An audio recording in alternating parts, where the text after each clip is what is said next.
అడవిలోకి వెళ్ళి తమ అనుకున్న లక్ష్యం సాధించి కొన్ని కారణాలతో తిరిగి జనజీవన శ్రమంతో కలుస్తున్న వారిని పరిచయం చేసే ఈ కార్యక్రమంలో ఈ వారం మన గెస్ట్ రాజమౌళి గారు, ఆవుల రాజమౌళి. ఆవుల రాజమౌళి గారు పెద్దపల్లి జిల్లాలో ఉన్నారు. గతంలో ఆయన చాలామంది సెంట్రల్ కమిటీ మెంబర్లతో పనిచేశారు. వాళ్ళందరితో సమకాలికుడు. మల్లోజుల కోటేశ్వరరావు గారు, మల్లోజుల వేణుగోపాలరావు గారు, నంబాల కేశవరావు గారు, అంతేకాకుండా పట్కాపూరు చంద్రమౌళి గారు, రణదేవ్, వీళ్ళందరితో ఆయన సమకాలికుడు. వాళ్ళందరితో కలిసి పనిచేసిన ఆవుల రాజమౌళి గారు ప్రస్తుతం పెద్దపల్లి జిల్లాలో గతంలో ఎలాంటి పరిస్థితుల్లో అతను అడుగుబాటు పట్టారు, పట్టిన తర్వాత అక్కడ అనుకున్న లక్ష్యం సాధించారా, అంతేకాకుండా ఈరోజు తెలంగాణ కానీ లేదా ఆంధ్రప్రదేశ్లో కొన్ని ప్రభుత్వాలు లేదా కొన్ని గ్రామాలు మారడానికి ప్రధాన కారణం అప్పుడు పార్టీ చేపట్టిన సిద్ధాంతాలే కారణమా, పార్టీ యొక్క భయంతోనో లేదా పార్టీ యొక్క తీసుకున్న లైన్ వల్ల ప్రభుత్వాలు కిందకు వచ్చి గ్రామాల దగ్గరకు వచ్చి గ్రామీణ ప్రాంత అభివృద్ధికి ముందడుగు వేశాయా లేదా అనే విషయాల్ని మనం రాజమౌళి గారు తెలుసుకున్నాం. ఆవుల రాజమౌళి గారు ఎలాంటి పరిస్థితుల్లో అడుగుబాటు పట్టారు, ఎందుకు వెళ్ళారు, అక్కడున్న పరిస్థితులు ఏ విధంగా ఉన్నాయనే విషయాన్ని ఆయన తెలుసుకుందాం. రాజమౌళి గారు నమస్తే అన్న. నమస్కారం అన్న, ఎలాగున్నారు? బాగానే ఉన్నామండి, మీరు బాగున్నారా? అందరూ బాగున్నాం అన్న. మీరు ఎవరెవరితో పనిచేశారు, మీ సమకాలికలు ఎవరెవరు తెలుసా? మల్లోజుల కోటేశ్వరరావు గారు, మల్లోజుల వేణుగోపాల గారు, నంబాల కేశవరావు గారు, వట్కాపూర్ చంద్రమౌళి గారు, రణదేవ్, వీళ్ళందరితో మీ ప్రయాణం కొనసాగింది. వాళ్ళందరితో ప్రయాణం కొనసాగినప్పుడు వాళ్ళు ఒక్కొక్క వ్యక్తి నుంచి ఒక్కొక్క సిద్ధాంతం, ఒక్కొక్క క్వాలిటీస్ ఉంటాయి. మీరు వాళ్ళ దగ్గర ఏం నేర్చుకున్నారు, అసలు ఎలాంటి పరిస్థితుల్లో మీరు అడుగుబాటు పట్టాల్సి వచ్చింది, అప్పుడు మీ గ్రామంలో మీరున్న పరిస్థితి ఉన్న మీ గ్రామంలో పరిస్థితులు ఏ విధంగా ఉండేవి, వెళ్ళిన తర్వాత మీరు ఏ ఆశయం కోసం అయితే అడుగుబాటు పెట్టారో ఆ ఆశయం నెరవేరిందా లేదా అనే విషయాలు చెప్పే ముందు ఒకసారి ఆవుల రాజమౌళి గారి కుటుంబ నేపథ్యం, ఆ గ్రామీణ ప్రాంతం ఒకసారి చెప్పండి. మాది కుమ్మరికుంట, గ్రామీణ ప్రాంతమే. నేను 70లో అక్కడ చదువుకుందామంటే మాకు దూరం ఉన్నటువంటి స్కూల్ లోపటికి రవాణా సౌకర్యం లేక 70లో నేను పెద్దపల్లికి చదువుకుంటానికి వచ్చినాను. పెద్దపల్లికి చదువుకుంటానికి వస్తూనే తర్వాత ఇక్కడ గవర్నమెంట్ కాలేజీ లోపల 6th క్లాస్ లోపల జాయిన్ అవుతూ మల్లేజల కోటేశ్వరరావు వల్ల ఇంట్లో కిరాయికి తీసుకొని వాళ్ళ ఇంట్లోనే నేను కిరాయికి 1 సంవత్సరం ఉన్నప్పుడు తాను ఆదర్శ కాలేజీ తర్వాత ఇక్కడ జమ్మికుంట లోపల ఆయన చదువుతుండవాడే. తర్వాత వేణుగోపాల్ ఇక్కడనే ఇంటర్మీడియట్ చదువుతున్నాడు. జగను అనేటైనా కూడా ఇక్కడనే ఉండి అదే వాడుకున్నాం కదా, వీళ్ళందరూ కూడా నాకు పరిచయము. అంటే మల్లోజుల గారి కుటుంబం అంతా మీకు పరిచయం? మాకు వాళ్ళ అన్నయ్య అంజయ్య కూడా తెలుసు. వాళ్ళ ముగ్గురు అన్నదమ్ములు, వాళ్ళ తండ్రి తెలుసు, వాళ్ళ అమ్మ తెలుసు, వాళ్ళ ఇంట్లో ఉన్నారు కనుక తెలుసు. ఏ విధంగా ఉండేవారండి అప్పట్లో? వాళ్ళ భావాలు ఏ విధంగా ఉండేవి? వాళ్ళకు పురాణ పద్ధతిలో ఉన్నటువంటి భావాలే అప్పుడు వాళ్ళకు ఉండే. అయితే వాళ్ళు బ్రాహ్మణ్స్ కనుక అదే పద్ధతి ఉండే. కానీ ఆ తర్వాత వీళ్ళకు 74 ఆ పీరియడ్ లోపల అప్పుడు ఈ రాడికల్ స్టూడెంట్స్ యూనియన్ అని ఆదర్శ కాలేజీ లోపల రాడికల్ స్టూడెంట్స్ యూనియన్స్, తర్వాత ఈ యూనియన్స్ పెట్టినప్పుడు ఈయన అక్కడే ఉన్నాడు కనుక, అయితే ఈయన అక్కడ చదువుకుంటేనే ఉద్యమంలోకి కోటేశ్వరరావు వెళ్ళిండు. ఆ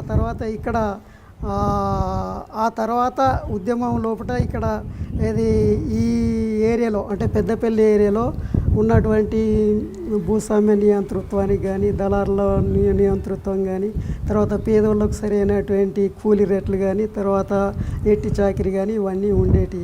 ఇవన్నిటికీ వ్యతిరేకంగా ప్రజా ఉద్యమాన్ని నిర్మాణం చేయాలన్నటువంటి ఉద్దేశంతో తర్వాత ఇటు పెద్దపల్లి నియోజకవర్గంలో ఫస్ట్ ఇటు కుక్కలగూడూరు ఏరియా నుండి దేవేందర్ రెడ్డి, ఆ తర్వాత మల్లజల కోటేశ్వరరావు కూడా కొన్ని రోజులు ఇటు తిరిగి ఆ దేవేందర్ రెడ్డిని ఇక్కడ ఆర్గనైజర్గా పెట్టడం అంటూ జరిగింది. ఇప్పుడు ఒకసారి మనం కోటేశ్వరరావు గారు, వేణుగోపాల్ గారు వాళ్ళ కుటుంబం గురించి మాట్లాడదాం. వాళ్ళు ఒక మంచి ఉన్నతమైన కుటుంబం, వాళ్ళు సాంప్రదాయ కుటుంబం కానీ అప్పటికి ఉన్నతమైన కుటుంబం ఏం కాదు. ఉన్నతం అంటే ఆర్థికంగా ఉన్నతం కాదు, మిడిల్ క్లాస్ కుటుంబం. ఆర్థికంగా ఉన్నతం అని అనట్లేదు, సాంప్రదాయ కుటుంబం, ఒక పద్ధతి అంటే ఎందుకంటే ఆ బ్రాహ్మణులు కాబట్టి వాళ్ళకు ఉంటాయి. మరి వాళ్ళు ఈ కమ్యూనిజం భావజాలం ఏ విధంగా వచ్చింది అంటే పరిస్థితులు ఆ విధంగా నడిపాయా, లేదు వాళ్ళు ఫస్ట్ నుంచి అది కనిపిస్తుంది మీకు? ఫస్ట్ ఉండే అని కాకుండా అప్పుడు ఉన్నటువంటి పరిస్థితులు, ఆ భావజాలం, తర్వాత వీళ్ళు చదువుకున్నటువంటి కాలేజీ లోపల రాడికల్ స్టూడెంట్స్ యూనియన్ ఉండడం, ఆ ప్రభావం వాళ్ళ మీద పడింది. ఆ ప్రభావంతోనే వాళ్ళు ఈ ఉద్యమంలోకి వచ్చిండ్రు. అచ్చా, వాళ్ళతో మీరు సాన్నిధ్యం మీకు వాళ్ళ ఇంట్లో అద్దుకున్నారు. మరి మీరు వాళ్ళతో ఆ భావజాలం వైపు మీకు అదే ఆకర్షించిందా? వాళ్ళు అటు అంటే రాడికల్ స్టూడెంట్స్ యూనియన్ కానీ అప్పటికే 74 ఎమర్జెన్సీకి ముందు ఇటు ఆర్గనైజేషన్ అంటూ మొదలైనప్పుడు వాళ్ళు పనిచేస్తున్నప్పుడు వాళ్ళతోని నేను ఇక్కడ రాడికల్ స్టూడెంట్స్ యూనియను వాళ్ళ విద్యార్థి యూనియన్కి సంబంధించిన ఎలక్షన్స్ జరిగినప్పుడు నా రూమ్మేట్స్ కానీ వాళ్ళు కానీ నన్ను ఈ ట్రైన్లలో టికెట్ తీసుకోకుండానే వెళ్ళేవాళ్ళం. వెళ్ళినప్పుడు అప్పుడు రాడికల్ స్టూడెంట్స్ యూనియన్కి సంబంధించిన అలా సభలు జరగడం, ఏ ఉద్దేశంతో ఈ పోరాటాలు జరుగుతున్నాయి, ఇట గ్రామీణ వ్యవస్థ లోపల భూస్వాముల దోపిడీ ఎట్లా ఉంది, తర్వాత అణగారినటువంటి ప్రజలు కానీ దళిత ఈ బహుజనులు కానీ వీళ్ళందరూ కూడా దోపిడీకి గురవుతుంది కదా, తర్వాత ఇది మార్పు అనేది జరగాలి, ప్రజల తరఫున కనీసం నిలబడి వాళ్ళకు మద్దతుగా పోరాటం చేసేటువంటి పార్టీలు అంటూ ఏవీ లేవు కదా. ఇవాళ ఈ రాడికల్ స్టూడెంట్స్ యూనియన్ నుండి తర్వాత అప్పుడు పీపుల్స్ వార్ పార్టీ అనేది ఉంది. పార్టీలో నాయకత్వం కింద పనిచేసే కొరకు విద్యార్థులే ఎక్కువ పెద్ద మొత్తంలో అట్రాక్ట్ అవుతూ తర్వాత ఉద్యమంలోకి ముందు రావడం అంటూ జరిగింది. అయితే ఈ ఈ మల్లేశ్వర్ల కోటేశ్వరరావు కానీ వేణుగోపాల్ కానీ వాళ్ళ దగ్గర ఉన్న కనుక వాళ్ళ ప్రభావం తర్వాత ఫస్ట్ మా వడకాపురం ఏరియాలో ఉన్నటువంటి ఆ విలేజ్లకు ఆర్గనైజర్గా నాకు పరిచయం ఉన్నటువంటి వేణుగోపాలరావే ఫస్ట్ సీఈఓగా రావడం, దాంట్లో ఇంకింత కూడా అట్రాక్ట్ కావడం జరిగింది. వాళ్ళ ప్రభావం మా మీద. అంటే మీరందరికీ ఆ కాలేజ్ అనేది అది అప్పుడు అది ఆదర్శ డిగ్రీ కాలేజ్, ఆ కాలేజ్ మీ అందరికీ ఒక రాజకీయ కేంద్రం, వేదిక. అంటే మీరు కాలేజీలోకి వచ్చిన తర్వాత అక్కడ పరిస్థితులు వీళ్ళందరూ కలవడంతో మీరు అటు మళ్ళారు. వాస్తవంగా అప్పుడు మీ ప్రాంతంలో పరిస్థితులు ఏ విధంగా ఉండేవి? భూస్వాముల వెళ్ళమర్లేది రెడ్లదే పెత్తనం ఉండే. అయితే ఎందుకంటే భూములన్నీ వాళ్ళ చేతుల్లోనే ఉండే కనుక వాళ్ళ చేతి కిందనే ఉన్నటువంటి బలహీన వర్గాలన్నీ కూడా వాళ్ళ చెప్పు చేతుల్లోనే ఉండేవాళ్ళు. అయితే ఆ విధానం అట్లా ఉండే కనుక దానికి వ్యతిరేకంగా ప్రజా ఉద్యమం. గ్రామీణ పరిస్థితులు ఉండే బస్సులు వచ్చేవా, కరెంటు ఉండేదా? అప్పటి కరెంటు లేదు, రోడ్లు లేవు, చదువుకోవడానికి స్కూళ్ళు లేవు, తర్వాత గ్రామీణ ప్రాంతంలో ఈ వైద్య సౌకర్యం అనేది కూడా లేదు. అయితే వైద్య సౌకర్యానికి సంబంధించింది పెద్దపల్లికి రావాలి, లేకపోతే కరీంనగర్ వెళ్ళాలి. కానీ ఈ మధ్యలో ఎక్కడ వైద్య సౌకర్యం కానీ తర్వాత చదువుకునే కొరకు మాకు ఒక హై స్కూలు జూలపల్లి మండలంలో, ఇప్పుడు మండలం అక్కడ ఉంటుంది, హై స్కూల్ ఉంటుంది. కానీ అక్కడికి వెళ్ళడానికి రోడ్డు సౌకర్యం లేకుండా ఆ ఒర్రెలు అనేటి అంత దిగబట్టేటువంటి ఒర్రెలు, రేగడి బురదతో వెళ్ళాల్సినటువంటి ఒర్రెలు. తర్వాత మేము మా కుమ్మరికుంట గ్రామం లోపల మా స్కూళ్ళకు వెళ్ళాలనుకుంటే మేము ఒక 200-300 మీటర్ల దూరంలో ఉన్నటువంటి స్కూళ్ళకు వెళ్ళాలనుకున్నట్టు ఏంటంటే వర్షాకాలం మోకాలు మందం దిగబడేటువంటి బురదల నుంచి నడుచుకుంటూ వెళ్ళి స్కూల్ దగ్గరికి వెళ్ళి కట్టెలతోని ఆ బురదను తీసేసుకొని తర్వాత స్కూల్లో కూర్చొని చదువుకునేటువంటి పరిస్థితి. అంటే విద్య వైద్యం అనేది మీకు అప్పటికి అందుబాటులో లేదు. అసలు చదువు అనేది దాదాపులో ఏదన్నా మిడిల్ క్లాస్ వాళ్ళు తప్ప, లేకపోతే వెల్లమల రెడ్లకు సంబంధించిన ఉన్నత తరగతి వాళ్ళు వేరే పట్టణాలకు వెళ్ళి చదివించుకోవడం తప్పితే కానీ వైద్య తర్వాత ఇది వైద్యం కానీ విద్య కానీ ఇవి అందుబాటులో లేవు. కరెంటు సౌకర్యం లేదు, తర్వాత రోడ్లు కూడా లేవు. అప్పటికి రోడ్లు అనేటివి కూడా లేవు. ఇప్పుడు కాలేజీకి వచ్చారు, పెద్దపల్లిలో మీకు వీళ్ళందరూ పరిచయం అయ్యారు, వీళ్ళందరూ మీకు సహచరులు అయ్యారు. మీకు ఫస్ట్ ఇచ్చిన కార్యక్రమం ఏంటి వాళ్ళు? ఫస్ట్ ఆ తర్వాత మాకు ఎప్పుడైతే ఇక్కడ దేవేందర్ రెడ్డి ఆర్గనైజేషన్ పెద్దపల్లి కుక్కలగూడూరు ఏరియా లోపల అటు ఆర్గనైజేషన్ మొదలైన తర్వాత ఇటు మల్లోజుల వేణుగోపాలరావును తర్వాత వడకపురం కేంద్రం చేసుకొని చుట్టుపక్కల కరీంనగర్ వరకు కూడా చొప్పదండి, కరీంనగర్, పెద్దపల్లి మధ్యలో ఉన్నటువంటి విలేజ్లలో ఆయన సీఈఓగా ఆయనే ఆర్గనైజేషన్ చేస్తున్నటువంటి క్రమం లోపట్నే మేము ఆయనకు అట్రాక్ట్ అవుతూ మా ఊర్లో కూడా రైతు కూలీ సంఘం అంటూ మొదలుపెట్టినప్పుడు అందులో ఇక పరిచయం ఉన్నటువంటి మేము అయితే మా గ్రామస్తులకు సంబంధించిన ఇంకా చదువుకున్నటువంటి వాళ్ళం కూడా ఆయనకు పరిచయం ఉంటుంది. ఆ ఉద్దేశంతో మమ్మల్ని రైతు కూలీ సంఘంలో పెట్టినట్టు ఏంటంటే ఆ రైతు కూలీ సంఘం అంటూ నడిపేటువంటి బాధ్యత మా పైన పెట్టిందంటే సరే అని తర్వాత ఎందుకంటే మంచి ఉద్దేశంతోనే కదా, మార్పు అనేది అవసరమే కదా. ఇట్లా జరుగుతున్నట్టు ఫ్యూడల్ వ్యవస్థ అనేది మారాలి, తర్వాత బడుగు బలహీన వర్గాలకు న్యాయం జరగాలి, భూములు అన్నట్టు దున్నేవాడికే భూమి అంటూ జరగాలి కదా, దున్నేది మనం, తర్వాత ఫలసాయం వచ్చింది వాళ్ళకు వెళ్తుంది కదా, దున్నేవాడికి హక్కు లేకుండా పోతుంది. మరి దున్నేవాడికి భూమి కావాలనేటువంటి ఉద్దేశంతో వాళ్ళ ఉపన్యాసాలకు కూడా మేము అట్రాక్ట్ అయితే ఇది వాస్తవమే కదా అనుకున్నప్పుడు ఇంకా ఇటు చైనాలో జరిగినటువంటి పరిణామం గురించి, రష్యాలో జరిగినటువంటి పరిణామాల గురించి చెప్పినప్పుడు ఓహో ఆ దేశాలు ఇలాగ మారినాయి కదా అనుకున్నప్పుడు మన దేశంలో కూడా కమ్యూనిస్ట్ పార్టీ నాయకత్వం కింద మార్పు కోరుకుంటే తప్పే ఉంది. అట్లా మనం కూడా అంతో కొంత చదువుకున్నటువంటి వాళ్ళం మన పేద ప్రజల్లోకి పోయి వాళ్ళని కూడా చైతన్యవంతం చేసి ఉద్యమంలోకి తీసుకొచ్చి మార్పుకు మనం కూడా దోహదపడినట్టు ఏంటంటే బాగానే ఉంటుంది అన్నటువంటి ఆలోచనతో, ఎందుకంటే మన జీవితం పరిమితమైనటువంటి జీవితంలో ఏదో కొంత చేస్తే బాగానే ఉంటుంది కదా అనేటువంటి ఆలోచనతోనే అందులోకి వెళ్ళి మేము రైతు కూలి సంఘం లోపల ముందు పనిచేసినాక తర్వాత రైతు కూలి సంఘంగా మీరు బాధ్యతలు చేపట్టిన తర్వాత మీరు చేపట్టిన మొట్టమొదటి కార్యక్రమం ఏంటి? అక్కడ పాలేరులో జీతాలు పెంచడం, కూలి వాళ్ళకు కూలి రేట్లు పెంచడం.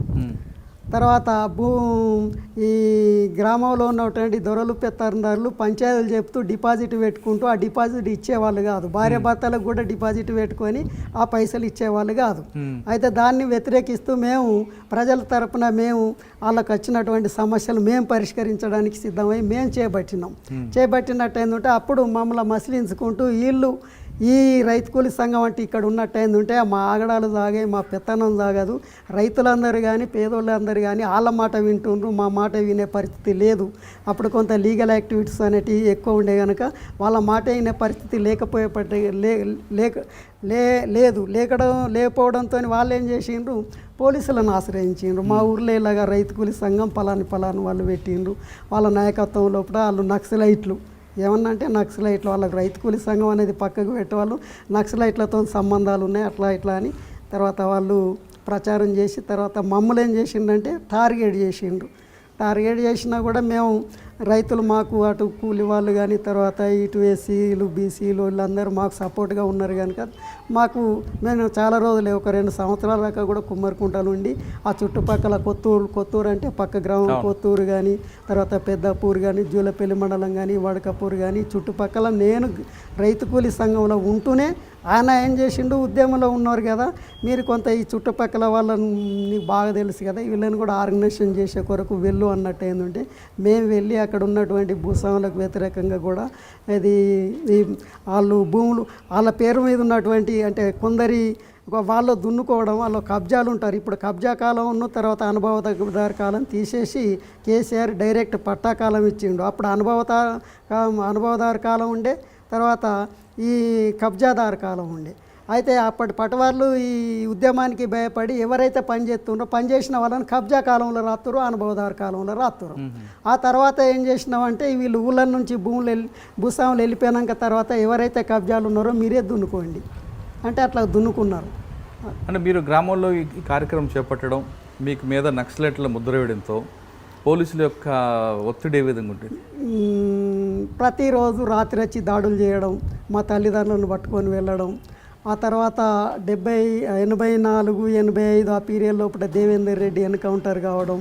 ఎన్కౌంటర్ అయిన తర్వాత ఇక్కడ ఉన్నటువంటి ఉద్యమాన్ని క్రష్ చేసే కొరకు, పూర్తిగా నిర్మూలించే కొరకు పెద్ద మొత్తం రాత్రి వేళల్లో దాడులు చేస్తూ తర్వాత ఎన్కౌంటర్ తర్వాత మమ్మల్ని ఆ వడకపురం చంద్రమౌళిను నన్ను టార్గెట్ చేస్తూ నన్ను టార్గెట్ చేస్తూ ఫస్ట్ వడకపురం చంద్రమౌళి వల్ల ఇళ్ళను పూర్తిగా కూల్చేస్తే వాళ్ళు భయపడి వాళ్ళ అన్నదమ్ములందరూ కూడా గోదావరి కనికి. ఒకసారి దేవేందర్ రెడ్డి ఎన్కౌంటర్ విషయం వద్దాం. దేవేందర్ రెడ్డి ఎన్కౌంటర్ ఎలా జరిగింది, అక్కడ కోవర్ట్ వల్ల జరిగింది అనేది వార్త ఉంది, అక్షరాల నిజం. అయితే దేవేందర్ రెడ్డి ఎన్కౌంటర్ జరగడానికి ప్రధాన కారణం ఆయన కిలోవనపర్తి లోపల ఆయన ఎన్కౌంటర్ జరిగింది. కిలోవనపర్తిలో ఆయన ఒక ఎస్సీ కాలనీ లోపల ఉన్నాడు. అయితే ఎస్సీ కాలంలో ఉన్నటువంటి ఆమె ఏం చేసిందని అన్నట్టు ఏంటంటే దొరగారి ఇంటికి పాలకు వెళ్ళింది.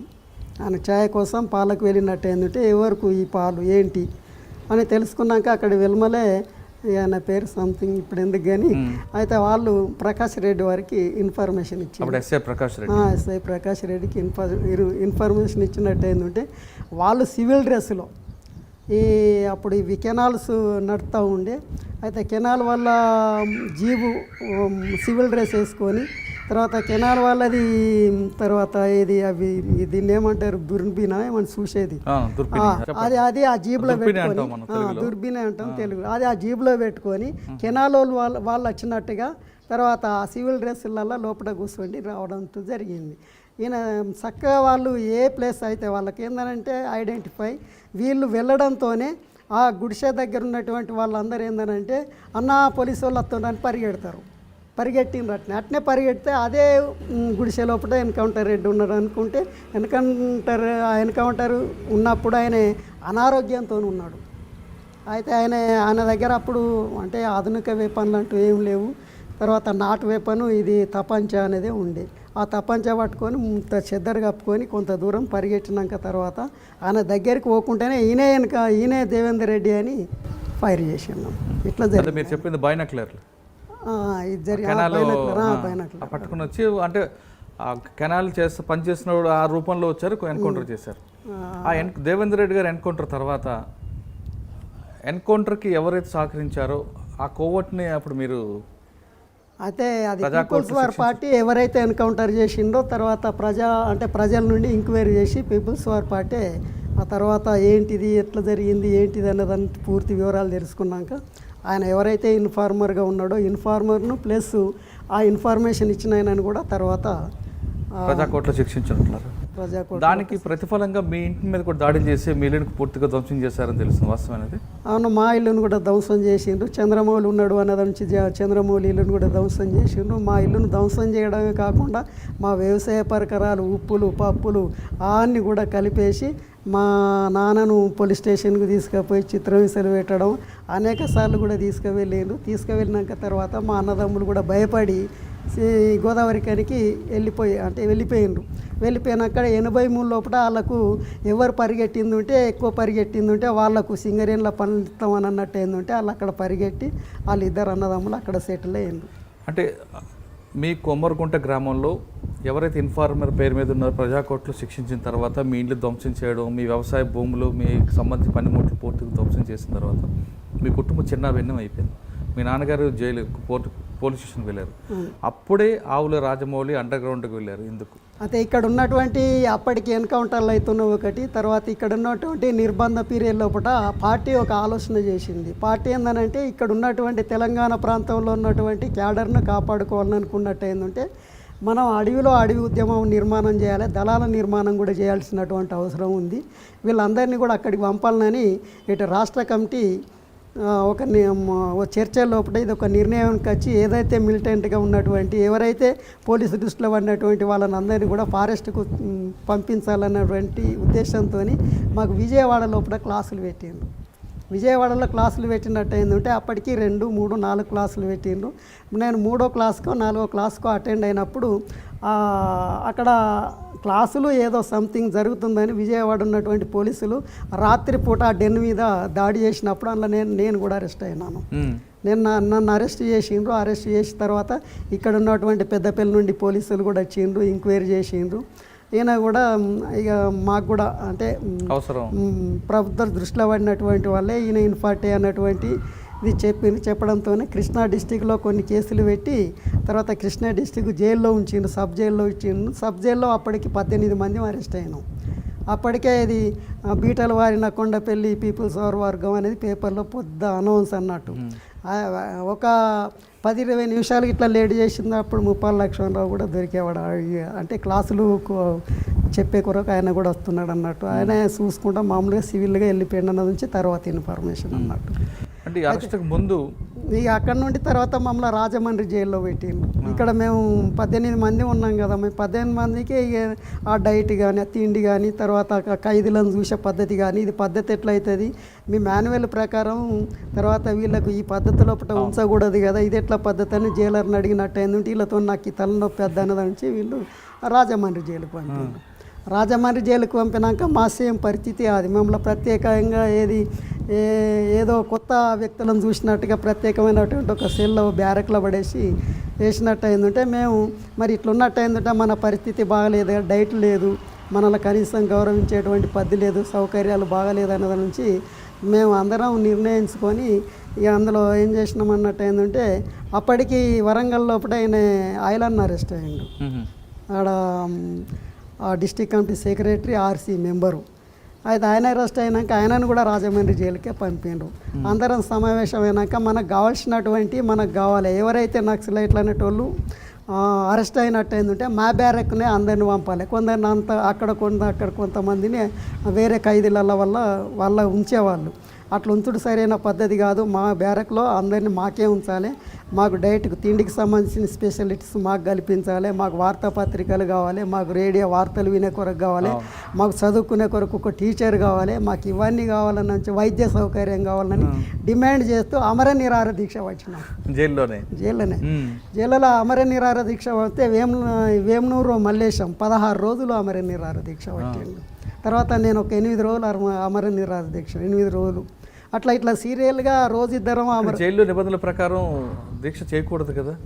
దీక్ష చేసినట్టు ఏంటంటే మమ్మల్ని ప్రత్యేక సెల్ తీసుకుపోయి పడేస్తారు. మమ్మల్ని ఏం చేస్తారు, చంపనైతే చంపరు. అయితే మేము ఎవరైతే దీక్షకు అటెండ్ అయినా వాళ్ళ నాందరినీ వేరే సెల్ తీసుకుపోయి పడేస్తారు. అట్లా మేము ఒక 8 మంది ప్రత్యేక సెల్ తీసి పడేసింది.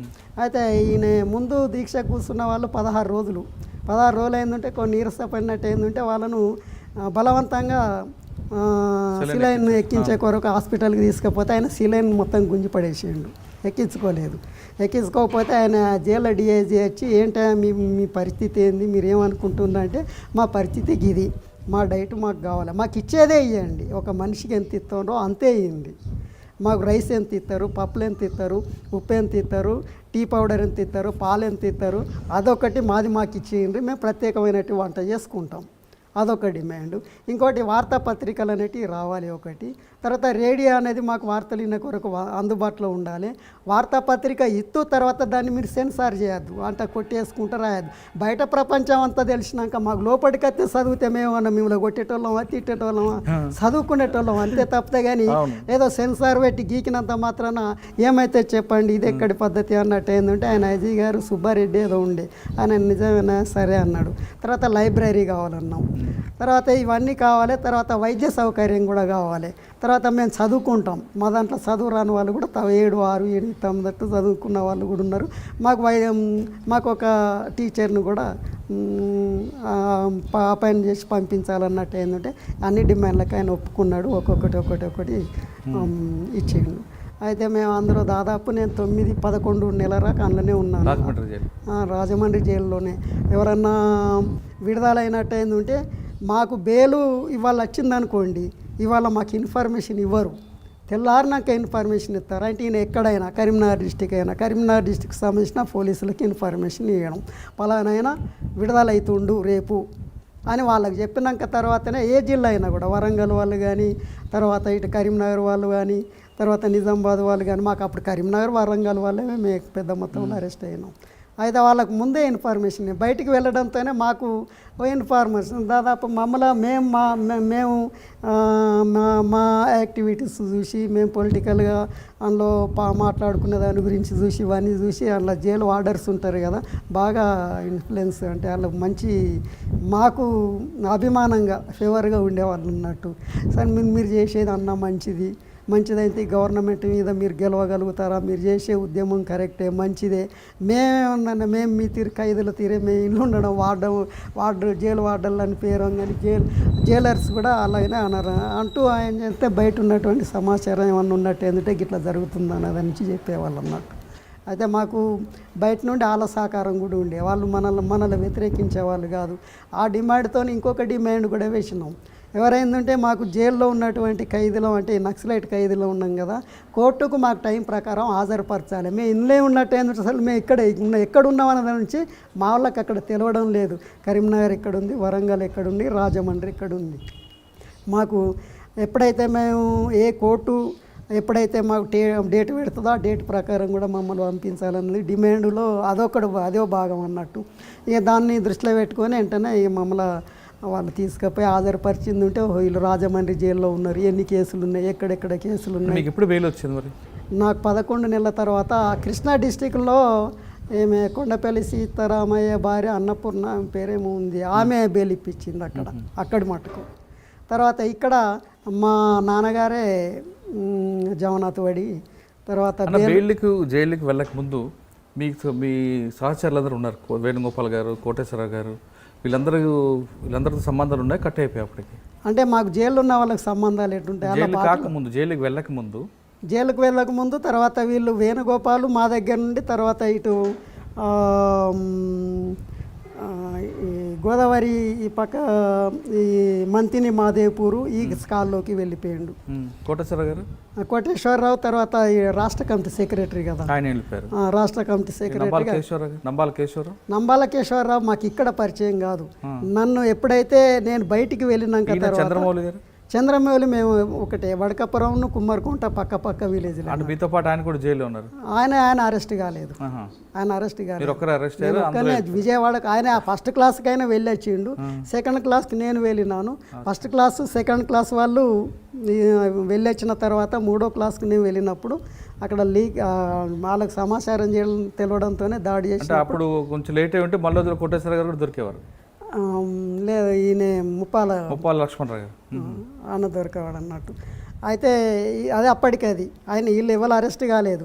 మళ్ళీ ఎప్పుడైతే నేను రిలీజ్ అయ్యి వచ్చినాక తర్వాత 85, 86 ఆ పీరియడ్ లోపల నన్ను ఇక్కడ నుండి ఏం చేసిండు, ఈస్ట్ డివిజన్కి పంపించాను. పార్టీ ఈస్ట్ డివిజన్కి పంపితే ఈస్ట్ డివిజన్ కాంటాక్టుకు నేను రాజమండ్రి వెళ్ళినాను. రాజమండ్రి లోపల అక్కడ ఈస్ట్ డివిజన్ కమిటీ అంటే ఇక్కడ ఈ మన రాష్ట్ర కమిటీకి ఈస్ట్ డివిజన్ కమిటీకి ఒక కొరియర్ ఉంటాడు, ఇద్దరు కొరియర్లు ఉండేరు. ఒక కొరియర్ ఏం చేసిండు ఇక్కడ హైదరాబాద్లో రిసీవ్ చేసుకొని గోదావరి ఎక్స్ప్రెస్ ఎక్కినాం, రాజమండ్రిలో దిగినాం. రాజమండ్రిలో ఒక 5-6 రోజులు ఉన్నాం. 5-6 రోజులు ఉన్నాక తర్వాత అక్కడ డిస్టిక్ కమిటీ మెంబర్ చంటన్న అని ఉంటాడు, ఆయన సంటైన కాంటాక్ట్కి వెళ్ళిందంటే ఆయన ఒక 2-3 రోజుల తర్వాత షెల్టర్కి తీసుకువెళ్ళి ఆ షెల్టర్ నుండి మేము ఇప్పుడు ఈ గోదావరి నది నుండి ఇటు పోలవరం నుండి ఇటు ఈ సైడ్ వచ్చినాం.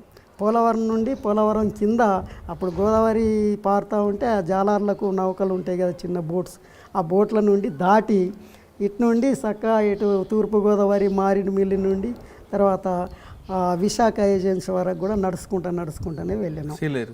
అయితే ఈ మధ్యలోనే తర్వాత ఎప్పుడైతే మారేడుమిల్లి ఆ ప్రాంతంకి వెళ్ళడంతోనే గంగన్న అప్పుడు ఆయన కలిసిండు, ఆయన దళంతో గంగన్న వచ్చిండు, చంటన్న ఇక దళాలు అవన్నీ కూడా గంగన్న అక్కడ ఈస్ట్ కమిటీ సెక్రటరీ ఏంటంటే ఆ దళాలు కూడా ఇక ఆయనకు సెక్యూరిటీగా ఆయన అందరు కలిసి అక్కడ సమావేశం ఏర్పాటు చేసుకున్నాక తర్వాత ఎవరు ఏ దళంలోకి వెళ్ళాలి.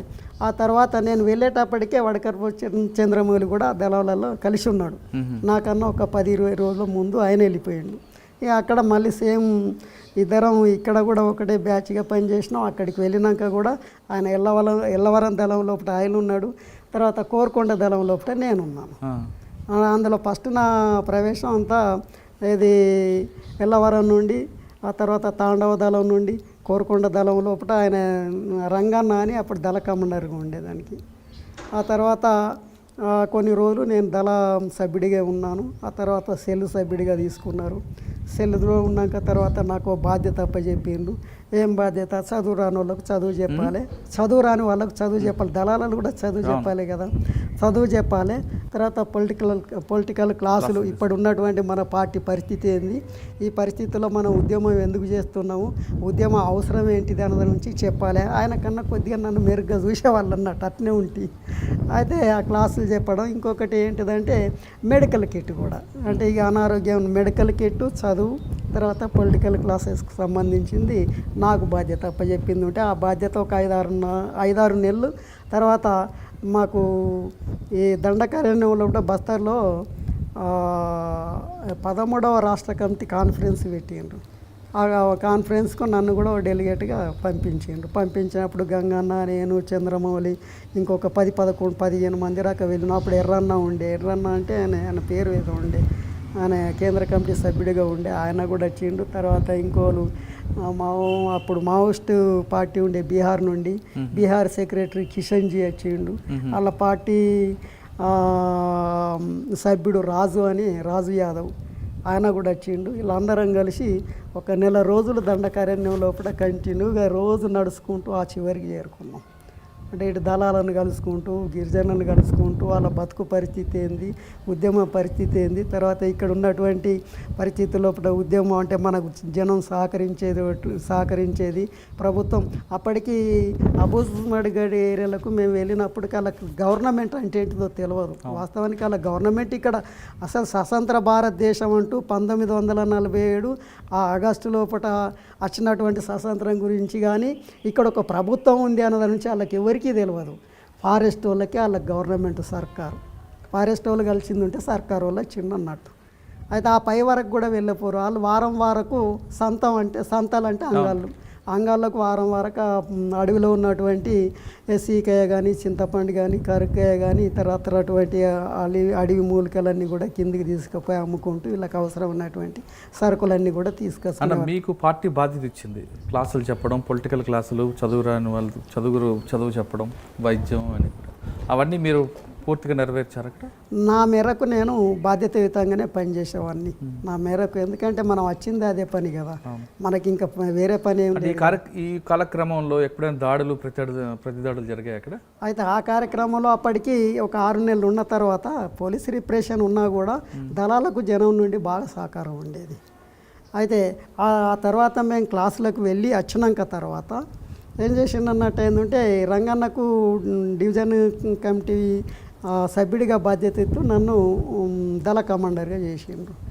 దళ కమాండర్ చేసినటువంటి టైం లోపట్నే గిరిజనుల మీద విపరీతమైనటువంటి రిప్రెషన్ తీసుకొచ్చిండ్రు.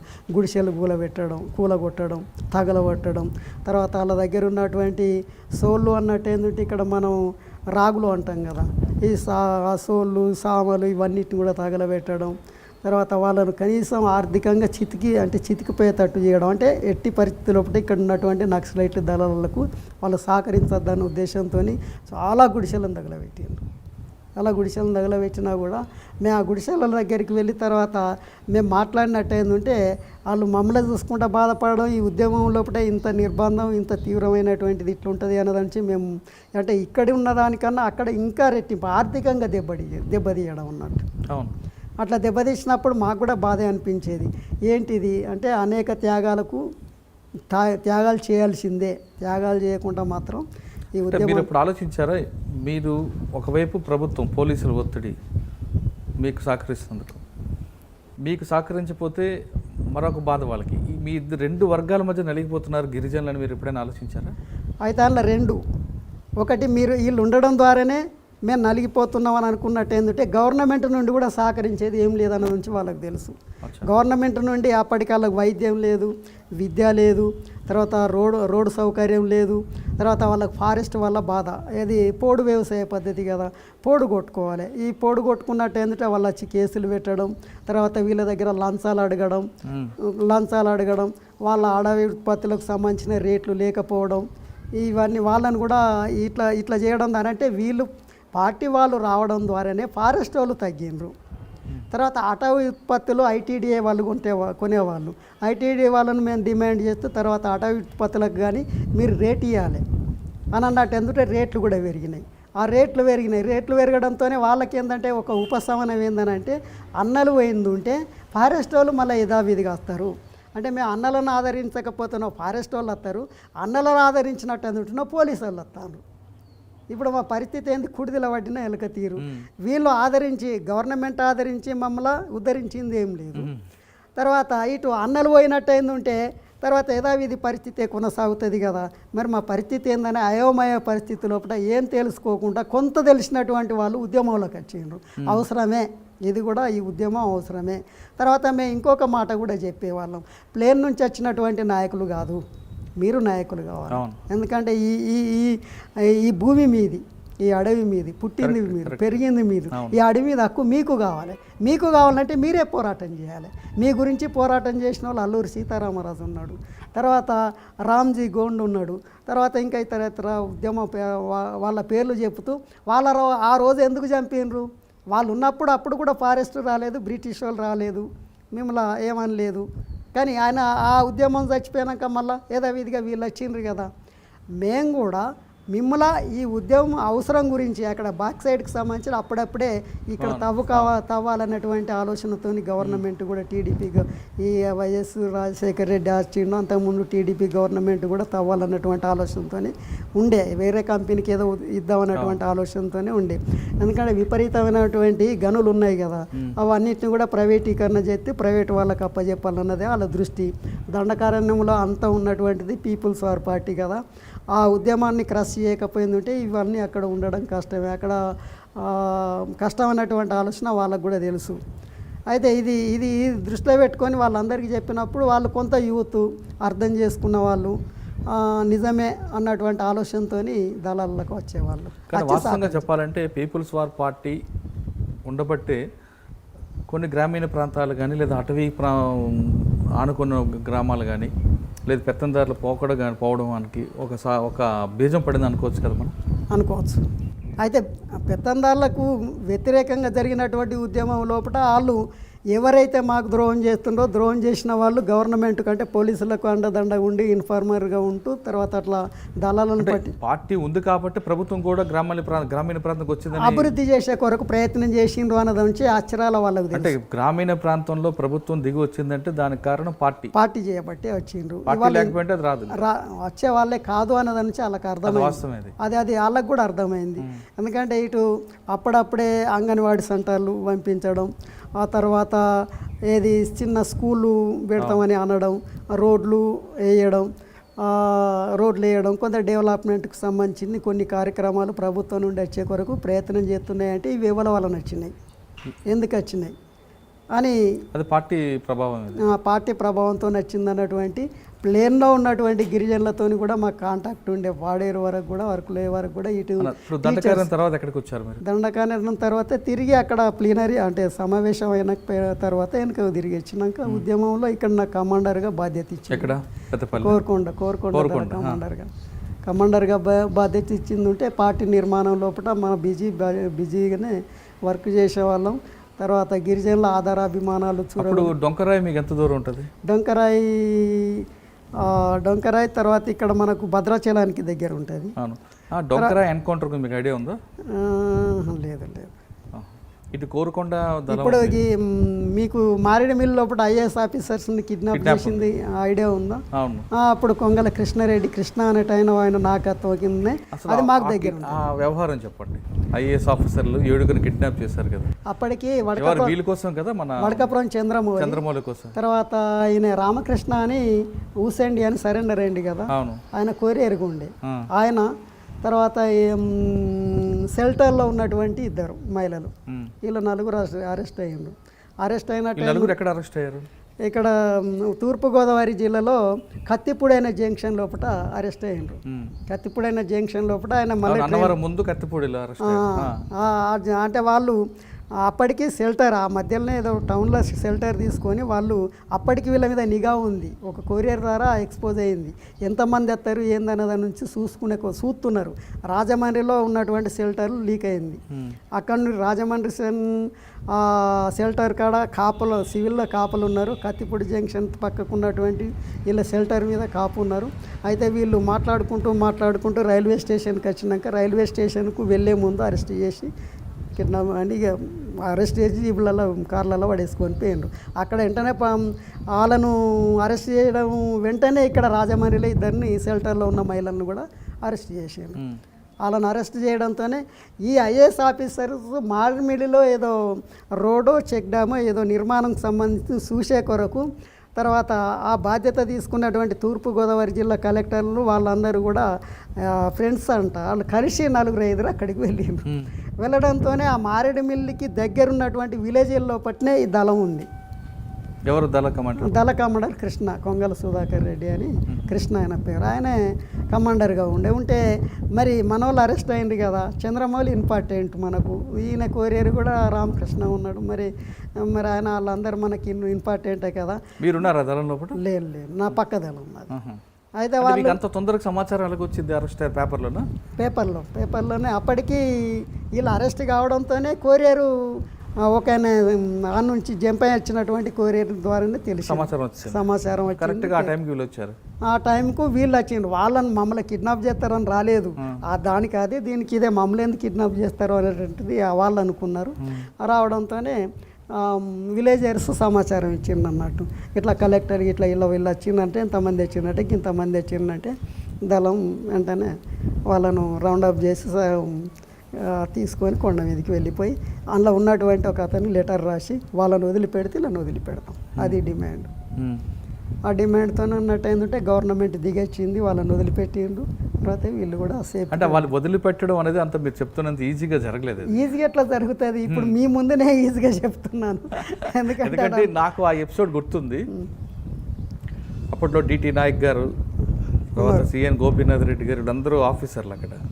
వీళ్ళందరూ అటు విశాఖపట్నం వైపు నుంచి కొంతమంది, ఇటు భద్రాచలం వైపు నుంచి కొంతమంది, ఇటు రంపచోడవరం నుంచి కొంతమంది, రకరకాల ఫోర్స్ చాలా మంది, ఒక దాదాపు మా అంచనా ప్రకారం ఒక 1000 మంది వచ్చిండు అన్నదాని నుంచి. 1000 మంది వివిధ.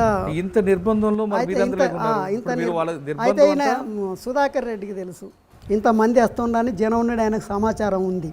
వాళ్ళకు ఉన్నటువంటి కాన్ఫిడెన్స్ ఒకటే ఏందనంటే మీరు ఇట్లా ముందుకు కత్తి వీళ్ళని చంపుతాం, అంటే వీళ్ళు మీరు ముందుకు కత్తి వీళ్ళని చంపుతాం. అంటే మీతో చర్చలకు ఎవరికి వచ్చారు? అప్పుడు చర్చలకు చనిపోయిన పౌర హక్కుల సంఘం నాయకుడు ఆయన వచ్చిండు.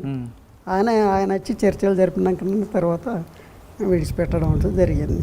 అయితే ఆయన వచ్చినప్పుడు, ఎందుకంటే ఆయనను వీళ్ళు ఎవరు వచ్చినా కూడా తనకి ఇక పౌర హక్కుల సంఘం వాళ్ళే వచ్చిండ్రు. తర్వాత వచ్చే ముందంటే ఎవరు వస్తుండ్రు, ఫస్ట్ మారేడుమిల్లి ఊర్ల నుండి అక్కడ ఉన్నటువంటి ఒక జనాన్ని పంపాలి. ఆయనను ఒక చిట్టి రాసి, బాబు మీ దళం దగ్గరికి వెళ్ళండి అంటే పలానా వాళ్ళు వస్తుండ్రు అని ఇన్ఫర్మేషన్ ఇస్తే వాళ్ళు నిజమా ఎంతమంది వస్తుండ్రు ఏంది అని తెలుసుకున్నాకనే అక్కడికి అపాయింట్మెంట్ ఇచ్చి ఈ టైం వరకు మీరు గీడికి రావాలి. ఫస్ట్ దళం దగ్గరికి డైరెక్ట్ ఏం లేదు. తర్వాత పలాని అంటే ఈ టైం వరకు మీరు ఎక్కడ స్టార్ట్ అవుతారు, ఇగో గీ వరకు ఈడికి రావాలి. ఇక్కడ మాకు సంబంధించిన వాళ్ళు ఒక మిలిటెంట్ ఉంటాడు, ఆయన మిమ్మల్ని తీసుకొని వస్తాడు. ఆయన ఇంకొక నాకు అప్పచెప్తాడు.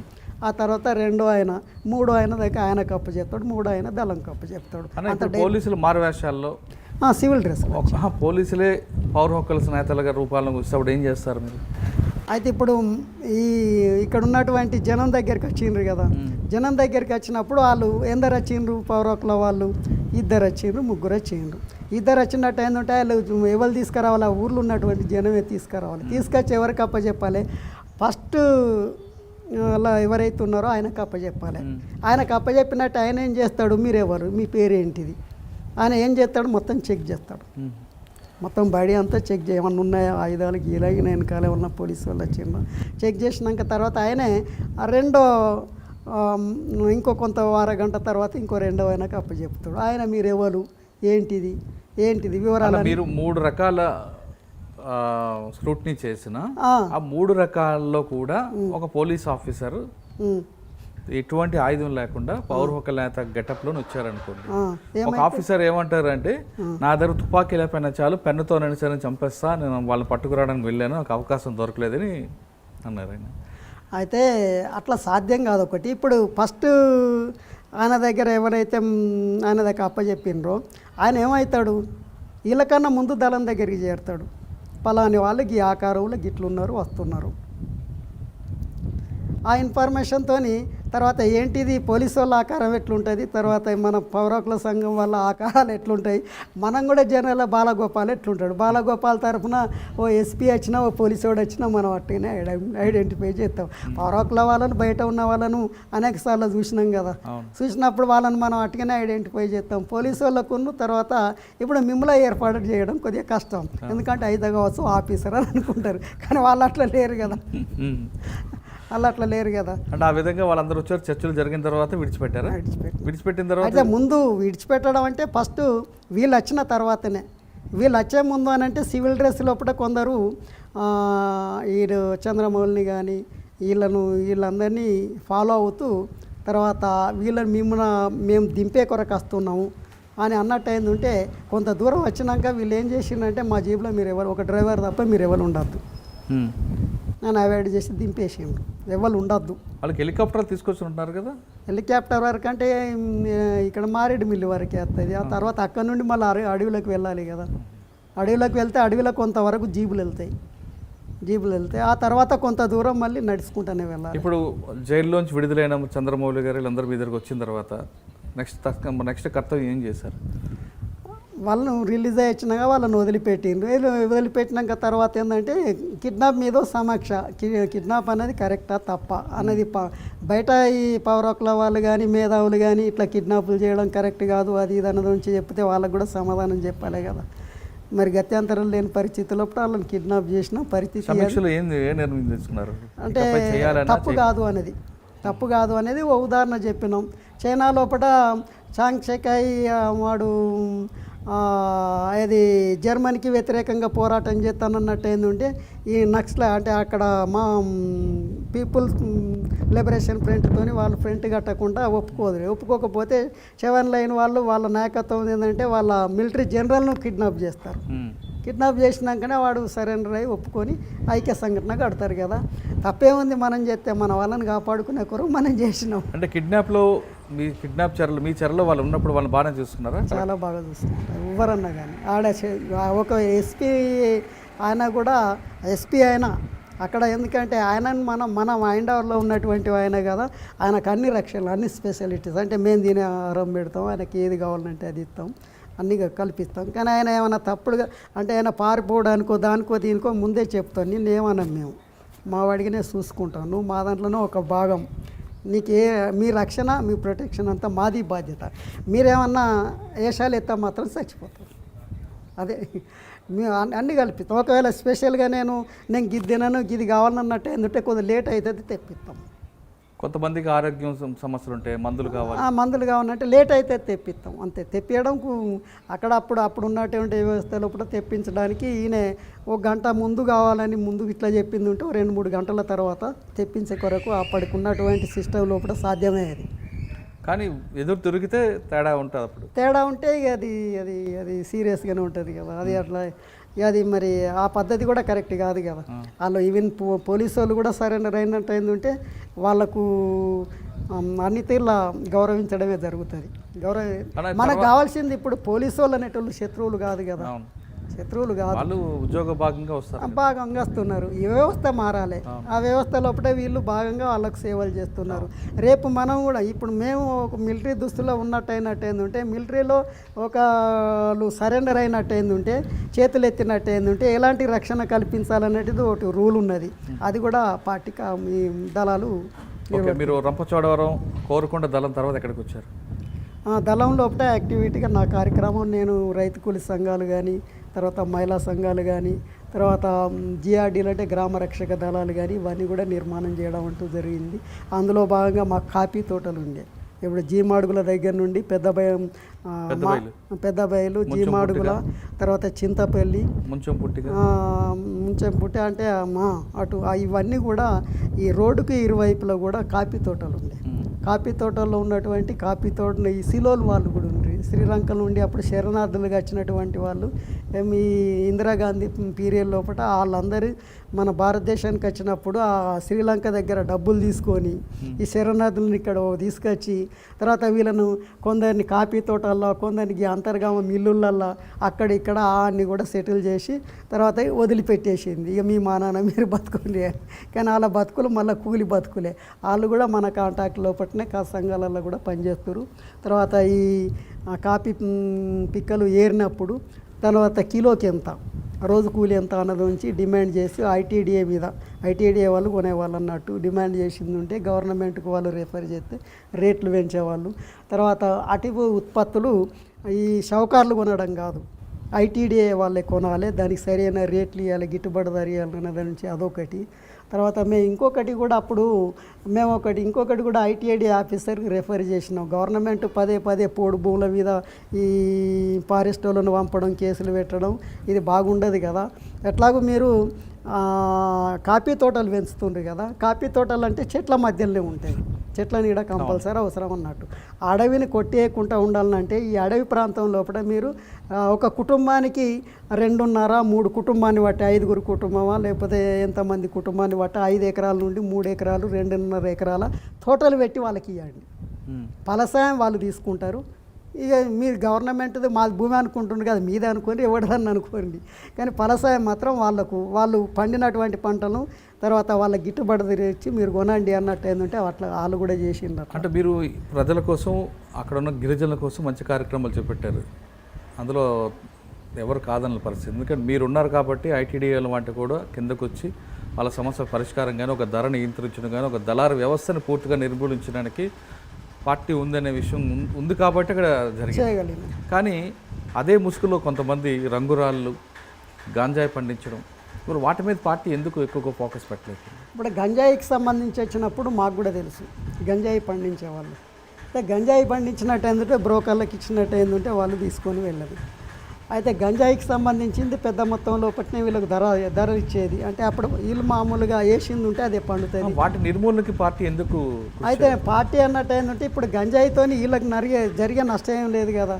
ఎవరికి? ఈ గిరిజనులకు. గిరిజనులకు కాదు, ఆ గంజాయి వల్ల యువత పాడైపోతుంది కదా. యువత పాడైతుంది అన్నట్టు అది గవర్నమెంట్ బాధ్యత, కానీ ఈ గిరిజనుల బాధ్యత ఏం కాదు కదా. గిరిజనులకు సరైనటువంటి ఉపాధి వనరులు కల్పించి గిరిజనులకి నష్టం జరగట్లేదు అనుకుందాం, కానీ పండించినందుకు గిరిజనులకు నష్టమే కదా. ఆ పండిన పంటకు తగ్గట్టు ధర రావట్లేదు కదా. వాళ్ళు పట్టుకుంది 20 రూపాయలు అయితే బయటకు వచ్చి 2000 అవుతుంది కదా.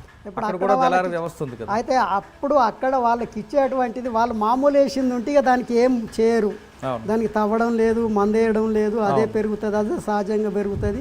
వీళ్ళు కొయ్యడం, ఆరబెట్టడం, ఆరింది కట్టలు కట్టింది ఉంటే వాడు తీసుకొని వెళ్తాడు. వాడికి మామూలుగా రేటు కన్నా వాళ్ళకు కష్టపడేది ఏం లేదు కనుక వాళ్ళు కూడా ఏం అందరూ వేయకపోదురు, కొంతమంది ఎత్తురు. కొంతమంది వేసింది ఉంటే మంచిది కాదే అని చెప్పుదు. సన్న మీరు దీని మీద మాకు నిర్బంధం పెట్టకుంది, మాకు బయట షౌకాలు. మరి ఇంకొకటి ఏంటంటే వాళ్ళకి సంవత్సరం లోపల వాళ్ళు పండించినటువంటి పంట 6 నెలలు 7 నెలలు 8 నెలలు సరిపోయేంత పంటలే వస్తాయి, తక్కువ పంటలు కదా. వేరే ఉత్పత్తులు అంటూ అడవి ఉత్పత్తుల మీదనే ఆధారపడే. అడవిలో మీరు చెప్తున్న ప్రాంతంలో కేవలం గంజాయి కాకుండా పసుపు ఉంది, రాగులు వస్తాయి, కాఫీ వస్తుంది. ఎందుకు పసుపు ఇటువంటివి మంచి కమర్షియల్ పంటలు కదా, ఆదాయం పెరిగే పంటలు. అయితే అప్పుడు పసుపు వేస్తురు. అయితే మనకి ఇక్కడ సజ్జలని రాగులని చాలా మరి కాస్ట్లీ కదా. కాస్ట్లీ అంటే వాళ్ళకే సరిపోయేది. ఏమన్నా ఆడ ఎక్కువ చింతపండు చింతపండు అంటే చింతపండుకు ఐటీడీఏ వాళ్ళు తీసుకునేవాళ్ళు, తర్వాత పసుపు కూడా తీసుకునేవాళ్ళు. పసుపు అన్నట్టు ఏంటంటే పసుపు మనకి ఇక్కడ సంవత్సరానికి ఒక పంట వండుతుంది కదా, వాళ్ళకి 2 ఏళ్ళకు ఒకసారి పంట తీస్తారు. అది బాగా లేటు పడుతుంది. ఒకసారి పంట వేసినాక ఆ తర్వాత మళ్ళీ మలిసినాక తర్వాత అది కొద్దిగా లేట్ ప్రాసెస్ అన్నట్టు, బాగా లేటు పడుతుంది. సరే, పంటల విషయం పక్కన పెడదాం. రంగురాల వ్యవహారం రంగురాల వ్యవహారం తర్వాత నేను సరెండర్ అయినాక రంగురాల వ్యవహారం బయటికి వచ్చింది. ఆ రంగురాలు అనేటి వాస్తవానికి కరెక్ట్ కాదనుకుందాం కదా. అప్పటికి నేను ఉన్నప్పుడు రంగురాళ్ళు తవ్వడం అంటూ ఏం లేదు. అసలు గ్రానైట్ తవ్వడానికే గవర్నమెంట్ భయపడి ఊరుకున్నది. తర్వాత రంగురాళ్ళ వ్యవహారం నేను సరెండర్ అయినా కోట్ల రూపాయలు పోయి బయట పెద్ద దందాలు జరిగినాయి. 5 ట్రైబల్స్ వాళ్ళందరూ కూడా అవన్నీ తవ్వుకుంటూ తీసి కూళ్ళకు పోయి అలా కూలిపోయి కూడా చచ్చిపోయిన వాళ్ళు కూడా ఉన్నారు. ఇవన్నీ కూడా ఆ వ్యవహారం అంతా తర్వాత మీరు ఆ కోరుకొండ దళం ఎక్కడికి వచ్చారు? కోరుకొండ దళం తర్వాత అంటే గివే యాక్టివిటీస్ ఏంటంటే ఈ కాఫీ తోటల్లో కాంట్రాక్ట్ సిస్టమ్ లోపల ఎంప్లాయీస్ ఉన్నారు. కాంట్రాక్ట్ బేసిక్ ఉన్న టైం దాదాపు 150-200 మంది దాకా ఉంటారు వాళ్ళు. అయితే వాళ్ళందరూ మాకు పర్మనెంట్ కావాలి, మేము ఇట్లా ఎన్ని సంవత్సరాలు మేము చాలా రోజుల నుండి ఇట్లా చేస్తున్నాం, తర్వాత మాకు పర్మనెంట్ లేదు, మాకు డిఏ లేదు, తర్వాత ఏది పింఛన్ లేదు, ఏది లేదు, ఆ తర్వాత మాకు ఉద్యోగం ఉంటుంది అన్నటువంటి గ్యారంటీ ఏం లేదు అని వాళ్ళు పార్టీ ముందు పెట్టినట్టు వాళ్ళు అందరు పార్టీ కాంటాక్ట్లోనే ఉంటారు. అయితే వాళ్ళు పిఎఫ్ కూడా ఇస్తారు, పార్టీ ఫండ్ కూడా ఇస్తారు నెలవారీగా. తర్వాత ఈ రైతు కూలీ సంఘాలు అంటే ఈ కాఫీ తోటల్లో పనిచేసేటువంటి మహిళా సంఘాలు కూడా వాళ్ళు అంతా ఆ క్రాప్ అంతా ఏరి ఆ తర్వాత ఐటీడీఐ వాళ్ళకు అమ్మినాక తర్వాత వచ్చినట్టు పైసల నుండి కూడా కొంత పార్టీ ఫండ్ కూడా వాళ్ళు కూడా ఇస్తారు. అంటే ఎందుకమ్మా మీకు అంటే ఎందుకన్నా మీరు కూడా కష్టపడుతుండ్రు కదా, మీకు డ్రెస్సులకు మందులకు అవి కూడా మందులు మాకే కాకుండా వాళ్ళకు మేము పెద్ద మొత్తంలో ఇస్తాం అన్నట్టు. వాళ్ళకు ఇప్పుడు అక్కడ హాస్పిటల్స్ ఉన్నాయి, హాస్పిటల్కి వెళ్ళి వాళ్ళు మందులు తెచ్చుకుంటే సేమ్ మందులు, ఉదాహరణకు పారాసిటమాల్ ఉన్నది అనుకుందాం, అయితే వాళ్ళకి ఇస్తే పని చేయదు, అదే మన చేతి నుండి పని చేస్తుంది, ఆ నమ్మిక అన్నట్టు. అట్లా గవర్నమెంట్ హాస్పిటల్కి కూడా మేము లెటర్ పంపి తర్వాత మేము వస్తున్నాం కొన్ని మందులు పంపుతుందంటే వాళ్ళు పంపించేవాళ్ళు. వాళ్ళు కూడా అనేవాళ్ళు, అన్న మీరు ఎన్ని పంపి అంటే ఇక్కడ అట్టిగా అవి ఎక్స్పైర్ అవుతున్నాయి, తర్వాత మీరు పంపివంటే పంపిస్తాం, మీరు జనానికి ఇవ్వండి అని అన్నట్టు ఏంటంటే వాళ్ళు కూడా పంపించేవాళ్ళు. సార్ తర్వాత ఈ పర్మనెంట్కి సంబంధించింది కదా, ఒక 6 నెలలు వాళ్ళు పోరాటం చేసిండ్రు మా నాయకత్వం కింద. 6 నెలలు పోరాటం చేస్తే ఎన్టీ రామారావు ముఖ్యమంత్రి. ఆయన కాఫీ తోటలు పనులు అయినాయి. తర్వాత ఏరే టైం ఏంటంటే వాళ్ళు అక్కడ ఉన్నటువంటి ఆఫీసర్స్ చెప్పింది ఉంటే ఎవరు వినరు. ఎవరు చెప్పాలి, మళ్ళీ అన్నలు చెప్పింది ఉంటేనే అక్కడ పనులు మొదలవుతాయి, లేకపోతే మొదలుగా వాళ్ళందరూ వచ్చిండ్రు ఆఫీసర్స్ అన్న. ఏం సంగతి అన్న, ఏదో ఒకటి చెప్పండి, అవన్నీ కూడా రాలిపోతున్నాయి. మేము చెప్పేది ఏంటి, మీ గవర్నమెంట్ చెప్పాలి, గవర్నమెంట్కి మీరు రెఫర్ చేయండి. తప్పనిసరి వాళ్ళు ఇన్ని సంవత్సరాల నుండి కాంట్రాక్ట్ సిస్టమ్ మీదనే పనిచేస్తున్నాం, వాళ్ళకి పర్మనెంట్ ఇవ్వాల్సిన అవసరం ఉంది కదా, మరి ఇవ్వాలి కదా. మరి ఇన్ని సంవత్సరాల నుండి మనం ప్రతి సంవత్సరం కొత్తగా వాళ్ళు పనిచేస్తున్నట్టుగా రాసుకుంటున్నాం. ఇన్ని సంవత్సరాల నుండి వాళ్ళు ఇక్కడ భార్యాభర్తలతో పిల్లల జల్లలతో ఇక్కడనే ఉండి పనిచేస్తున్నారు కదా అడవులలో అన్నది నుంచి వాళ్ళు మేము రిపోర్ట్ రాసినాం. వాళ్ళు కూడా దానికి లెటర్ పెట్టి రిపోర్ట్ రాస్తే అప్పుడు ఎన్టీ రామారావు స్పందించేయండు, పర్మనెంట్ చేసాడు, అందరినీ పర్మనెంట్ చేసి. అంటే ఆ విజయం మీదే, మా నాయకుడు జరిగింది. మా నాయకుడు అటు ప్రకాశం టైంలో మీరు కరువుదాళ్ళు కూడా అప్పుడు ఒక్కొక్కసారి వర్షాలు ఎక్కువనే పడతాయి. అందులో మళ్ళీ చింతపల్లి అడవు లోపల వర్షాలు ఉంటాయి. వర్షాలు ఉన్నట్టు ఏంటంటే మా అంటే ఒర్రెలు అంటాం కదా, ఆడ గడ్డలు అంటారు. ఆ గడ్డల్లో ఉన్నటువంటి నీరు అంతా కూడా సీలేరులో కలుస్తాయి. ఆ సీలేరు నుండి ఎగువ సీలేరు నుండి తర్వాత మాచికన్ నుండి వచ్చేటువంటి ఎగువ సీలేరు నుండి దిగువ సీలేరు నుండి డొంకరాయి నుండి గోదావరి ఇక్కడ కూనారం మీద భద్రాచలం మధ్యలో అటు ఆ సీలేరు తర్వాత శేబరి ఆ ఇంద్రావతి అవన్నీ అందులో కలిసి అందులో వెళ్ళిపోతాయి. కానీ అక్కడ నీళ్ళు ఆగాయి. నీళ్ళు ఆగకపోయినట్టు ఏంటంటే వాళ్ళకి ఇబ్బందే కదా. అప్పటికి మా ఆలోచన అంటూ ఉండే వ్యవసాయం అసలు ట్రైబల్కు వ్యవసాయం పద్ధతి నేర్పాలనేది పార్టీకి కూడా ఆలోచన ఉండే. అయితే నేర్పాలన్నట్టు ఏంటంటే చెక్ డ్యామ్లు కట్టాలి అంటే ఈ ఆలోచన ఉంది, కానీ దాని ఇంప్లిమెంటేషన్కి సంబంధించిన వరకు నేను లేను, ఆలోచన మాత్రం ఉండే. కానీ మీరు చెప్పారే ఇప్పుడు చింతపల్లి సీలేరు, ఎగువ సీలేరు, దిగువ సీలేరు, కోనవరం అలాగా అది మీరు అంతా వాటర్ అంతా కూడా కలప స్మగ్లర్స్ ఎక్కువగా వాడుకుంటారు. అడవిలో ఉన్న పంటని, అడవిలో ఉన్న వృక్షాలని కొట్టి దీనికోసం వాడుకుంటారు. మీకు ఏం నోటీస్కి వచ్చింది ఎప్పుడైనది? ఎవరు కలప అంటే కలప అప్పటికి ఒక bombing paper mill, paper mill అక్రమంగా తరలించే మార్గంగా ఎంచుకున్నారు. మా పీరియడ్ లోపల అక్కడ పార్టీ ఆర్గనైజేషన్ ఉన్నప్పుడు మాకప్పుడు 5-6 దళాలు ఉండే. ఎల్లవరం దళము, నగలకొండ దళము, మారేడుమిల్లి దళము, తర్వాత కోరుకొండ దళం, తాండవ దళము. గాలికొండ దళం అంటేనే ఈ నాగలకొండ దళం. అయితే ఈ తర్వాత మినీ దళం ఒకటి దారకొండ దళం ఉండే. బాకూరు వెంకటరమణ, ఎలియాస్ గణేష్ అప్పుడు ఎప్పుడైనా మీకు ఎదురయ్యారా? ఇక అది అక్కడ వేరే పేర్లు ఉంటాయి. సరే, మీరు పనిచేసిన టైంలో మీ మీద దాడులు లేదంటే ఎన్కౌంటర్ నుంచి మిస్ అవ్వడం అటువంటి సంఘటనలు జరిగినాయి చాలా. ఎక్కడ? మాకు ఇక్కడ జరీల దగ్గర ఒకసారి మేము జరీల పక్కకు ఉన్నటువంటి కొండ పైన ఉన్నాం. ఆ కొండ కింద గ్రామం ఉంటుంది. ఆ కొండ గ్రామం లోపల మా వాళ్ళు అది ఓ రకంగా చెప్పానంటే మా మిస్టేకే, మా తప్పే. మా తప్ప అంటే మా దళ సభ్యులు ఏం చేసిందంటే ఒక ఆయనకు మిషన్ కుట్టొస్తుంది. అన్న నా డ్రెస్ చిరిగిపోయింది, నేను కుట్టుకొని వస్తాను, నా ఈ బ్యాగ్ చినిగిపోయింది, నేను కుట్టుకొని వస్తాను అన్నట్టు ఏంటంటే ఇద్దరు దిగిండ్రు. ఇది ఆయన ఒక్కడిని పంపాం కదా, సెక్యూరిటీగా ఇద్దరు లేకపోతే ముగ్గురు, ఒక్కరిని ఎట్టి పరిస్థితిలో పంపాం. ఆ గ్రామంలోకి దిగిన రోజు ఆ చింతపల్లి లోపల అక్కడ అంగడి. ఆ రోజు ఈ గ్రామ ప్రజలందరూ కూడా అదే దారి గుంటా పోతే అన్నలు వచ్చిండ్రు, అక్కడ కుట్టుకుంటున్నది చూసి అల్ల నుండి జరీల లోపల అక్కడ వాల్మీకులు అనేటోళ్ళు ఎక్కువ ఉంటారు. ఆ ఊర్లే భగతలు ఉంటారు, కోందులు ఉంటారు, ఆ తర్వాత వాల్మీకులు ఎక్కువ డామినేషన్ ఆ ఊరి మీద ఈ వాల్మీకులదే ఉంటుంది. అందులో ఉండి తర్వాత ఇద్దరు హోంగార్డ్గా చేస్తుండ్రు, ఒక ఆయన పోలీసుగా చేస్తున్నాడు. ఆ ఊర్లో నుండి చేసినట్టు ఏంటంటే వాళ్ళకి సంబంధించిన ఒక మహిళ ఏం చేసిందంటే చింతపల్లి పోలీస్ స్టేషన్కి వెళ్ళి ఆ హోంగార్డ్కి చెప్పింది, ఇట్లా అన్నలు మన పక్క ఊర్లో ఉన్నారు, అయితే అన్నలు ఆడి మిషన్ కుట్టుకున్నారు, నేను చూసినాను, కొండ మీద ఉన్నారని అక్కడ ఇన్ఫర్మేషన్. ఆయన ఏం చేసిండు అప్పుడు ఈ ఇన్ఫర్మేషన్ ఇచ్చిందంటే ఏమైనా ఎన్కౌంటర్ అయినట్టు ఏంటంటే ప్రమోషన్లు వస్తాయి కదా, దాంతోనే వాళ్ళ సిఐకి ఎస్ఐకి వాళ్ళు చెప్పినట్టు ఏంటంటే ఆ అమ్మాయిని పిలిచి వెనకసీరి ఎంక్వైరీ చేస్తే తెలిసింది ఇది ఎట్లా లీక్ అయింది, ఏంది, ఎవరు చెప్పిండ్రు అనేది తర్వాత తెలిసింది అన్నట్టు. అంటే ముందే మాకు తెలిసినట్టు ఏంటంటే మేము అక్కడే ఎందుకుంటాం. అయితే అది తెలిసిన ఆ తర్వాత మేము పైన కాళ్ళు వచ్చిండ్రు వాళ్ళు, ఆ ట్రైబల్ వాళ్ళందరూ మాకు అన్నాలు తెచ్చిండ్రు, అన్నం తిన్నాం. అన్నం తిని తర్వాత మీటింగ్ సంబంధించి అందరం రమ్మంటా అంటే ఇలా వద్దు, ఇవాళ అంగడి కదా, ఎందుకంటే మీరు అందరు కొండపైకి వచ్చినట్టు ఏంటంటే జనం అంతా చూస్తారు, ఇది బాగుండదు, మీకైనా మంచిది కాదు మాకైనా మంచిది కాదు అన్నట్టు ఏంటంటే సరే అని అన్నారు. అయితే అప్పటికి మేము కొద్దిగా లోపలికని కొండ మీద ఉన్నాం కదా, ఆ కొండ మీద ఉన్నట్టు ఏంటంటే పోలీసు వాళ్ళు వచ్చేసిండ్రు. వచ్చిన తర్వాత దాదాపు ఒక 200-300 మంది వచ్చిండ్రు. తర్వాత ఈ పోలీసు వాళ్ళు ఆ ఊర్లోకి ఎంటర్ అయ్యిండ్రు. కొంతమంది ఇట్లా చుట్టూ ఇట్లా రౌండ్ అప్ ఇట్లా ఉన్నారు అన్నట్టు. అయితే మేము చూసినాం. తర్వాత అదే మేము ఇక్కడ పెద్ద అదేం కాదు కదా అన్న ఉద్దేశంతో కింద నుంచి పైకి వచ్చిండ్రు వాళ్ళిద్దరు.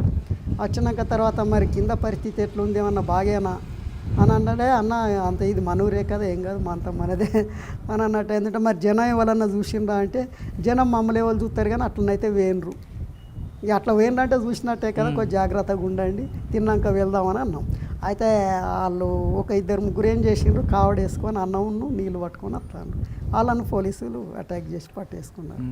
పట్టేసుకొని ఎక్కడున్నారు, దళం ఎక్కడుంది వాళ్ళకి, అసలు ఆ దళం మేమందరం అక్కడ ఉన్నామని తెలుసు ఆ ఏరియాలో, కానీ దళం ఎక్కడుంది, దళం ఏ పాయింట్లు ఉన్నది అన్నది వాళ్ళకి కావాలి కదా అన్నట్టు. ఏంటంటే వాళ్ళను కొద్దిగా సీరియస్గా హెచ్చరించడంతో ఎక్కడున్నో తీసుకుపోతామంటే వాళ్ళు భయంగానే వాళ్ళ వెనకాల పోలీసు వాళ్ళు ఒక స్కాడ్ ఒక 10-15 మంది 20 మందితోని ఈ ఆయన అన్నం పట్టుకొచ్చుకునేట ఆయన ముందత్తుండు, వీళ్ళు వెనకొస్తుండు.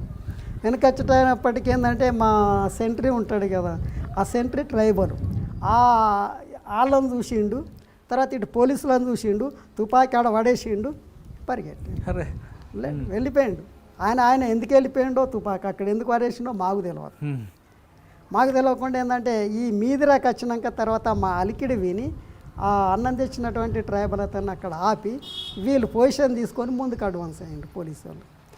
అయితే ఒక ఆయన మేము అక్కడ నేను, ఆ తర్వాత నాకు అక్కడ నా బాడీగార్డు, ఆ తర్వాత ఇంకో మా డిప్యూటీ కమాండర్ ఇంకో సైడ్ కూర్చున్నాడు. ఆయనకు సంబంధించిన ఒక అంటే ఇట్లా విడివిడిగానే కూర్చున్నాం. అయితే ఒక ఆయన మాకన్నా అడ్వాన్స్గా ముందుగా కూర్చున్నాడు, సెంట్రీకి దగ్గర అని కూర్చున్నాడు. అంటే సెంట్రీని ఆయన పోయింది చూడలేదు, ఆయన కూర్చుండే ఉండి తర్వాత అన్న పోలీసు వాళ్ళు వస్తాను అన్నాడు. అనడంతోనే పొజిషన్ అన్నాను. ఇక పారిపడితే మనం చచ్చిపోతాం, అప్పుడు పారిపోయే పరిస్థితే వద్దు, పారిపోతే మనం చచ్చిపోతాం. పొజిషన్ వెంటనే పొజిషన్ ఫైర్ వెంటనే కాషన్ ఫాలో అయింది. నేను ఇక వాళ్ళకన్నా ముందే నేను పొజిషన్ తీసుకున్నాను. దాని వెనుకకు పోయిందంటే మాకు ఈ పొజిషన్ ఫైర్ అన్నాను. ఆయన కాషన్ కమాండర్ కాషన్ ఖచ్చితంగా పాటించాల్సిందే. ఆయన ఫైర్ చేసిండు అడ్వాన్స్ అన్నాను. ముందుకు వెళ్ళవాను, వెనుకకు వెళ్ళవాను లేదు, ముందుకు వెళ్ళవని తర్వాత అడ్వాన్స్ అన్నాను. అడ్వాన్స్ అని తర్వాత మాకు మా డిప్యూటీ కమాండర్ ఉంటాడు కదా, ఆయనకు పిలిచి డిప్యూటీ కమాండర్కు పేరు ఉంటుంది కదా సత్యం, నువ్వు ఒక 2 తీసుకొని బ్యాక్ రిట్రీట్ అంటే బ్యాక్ ఎన్వి ఉంటాడు. తర్వాత వెనుక ఎవడు వస్తాడో తెలియదు కదా, బ్యాక్ అని అన్నాను. బ్యాక్ అన్న వాళ్ళు ఆయన బ్యాక్ వెళ్ళిండు. మేము 12 మంది ఉన్నాం. ఆయన 3 తీసుకొని అటు వెళ్తే మిగతా నా బాడీగార్డు మేము ముందుకు వెళ్ళినాం. నా బాడీగార్డుతో చెప్పినాను గ్రానైడ్ ఛార్జ్ చేయాలి, నేను అన్నారు, నేను ఫైర్ చేస్తాను, నా ఫైరింగ్ ఎడ్జ్ నువ్వు ఆ జోన్ నుండి నువ్వు కిందికి పాక్కుంటూ వెళ్ళాలి అన్నవాళ్ళే అడ్వాన్స్ అన్నాను. చెప్పి అడ్వాన్స్ అన్నాను, నేను ఫైర్ చేస్తే ఆయన ఇక్కడ నుండి ఆ బిల్డింగ్ అంత దూరం వెళ్ళిండు. ఆయన ఫైర్ చేసి నేను అక్కడికి వెళ్ళినాను. గ్రానైడ్ ఛార్జ్ అన్నాను. ఒక గ్రానైడ్ వేయడంతో బ్రహ్మాండంగా వెళ్ళింది, ఒక్క పోలీసు వాడు ఉండలేదు. అందరు కిందికి పరిగెట్టినట్టు అయిందంటే ఫైర్ చేసుకుంటే మేము ఆ గుట్ట ఎడ్జికి కింది రాక వెళ్ళి చూసిందంటే మొత్తం పోలీసు వాళ్ళు కనబడతాను. అయితే ఏ వైపు పోలీసు వాళ్ళు ఉన్నారో తెలియదు, మరి ఈ వైపు ఉన్నారా ఆ వైపు ఉన్నారా అనుకున్నట్టు ఏంటంటే తర్వాత డిప్యూటీ కమాండరు ఫస్ట్ అడ్వాన్స్గా మనం ముందుకు వెళ్ళమంటాం, నేను వెనుక వెళ్తాను, తర్వాత మేము వెళ్తాం. అంటే నేను ఒక ఇంత దూరం వెళ్ళినాక అక్కడ పొజిషన్ తీసుకొని ఉంటాం. వీళ్ళు వస్తారు, వాళ్ళు పొజిషన్ మీద ముందుకు వెళ్తారు, అక్కడ వాళ్ళు ఆగుతారు, మేము ముందు ఇట్లా రిట్రీట్ అవ్వకుంటూ వెళ్ళిపోయాం. అట్లాంటి ఒక 3-4 సంఘటనలు జరిగినాయి. అంటే మాకు ముందే ఇట్లా ఇన్ఫర్మేషన్ ఉన్నట్టు ఏంటంటే వాళ్ళకి ఇన్ఫర్మేషన్ ఉన్నట్టు పోలీసు వాళ్ళు కూడా దగ్గర వరకు వచ్చినట్టు ఏంటంటే కొంత దూరం ఉన్నట్టు ఏంటంటే ఎవడు ఫస్ట్ ఫైర్ చేసిందంటే వాడు అడ్వాన్స్గా ఉంటాడు.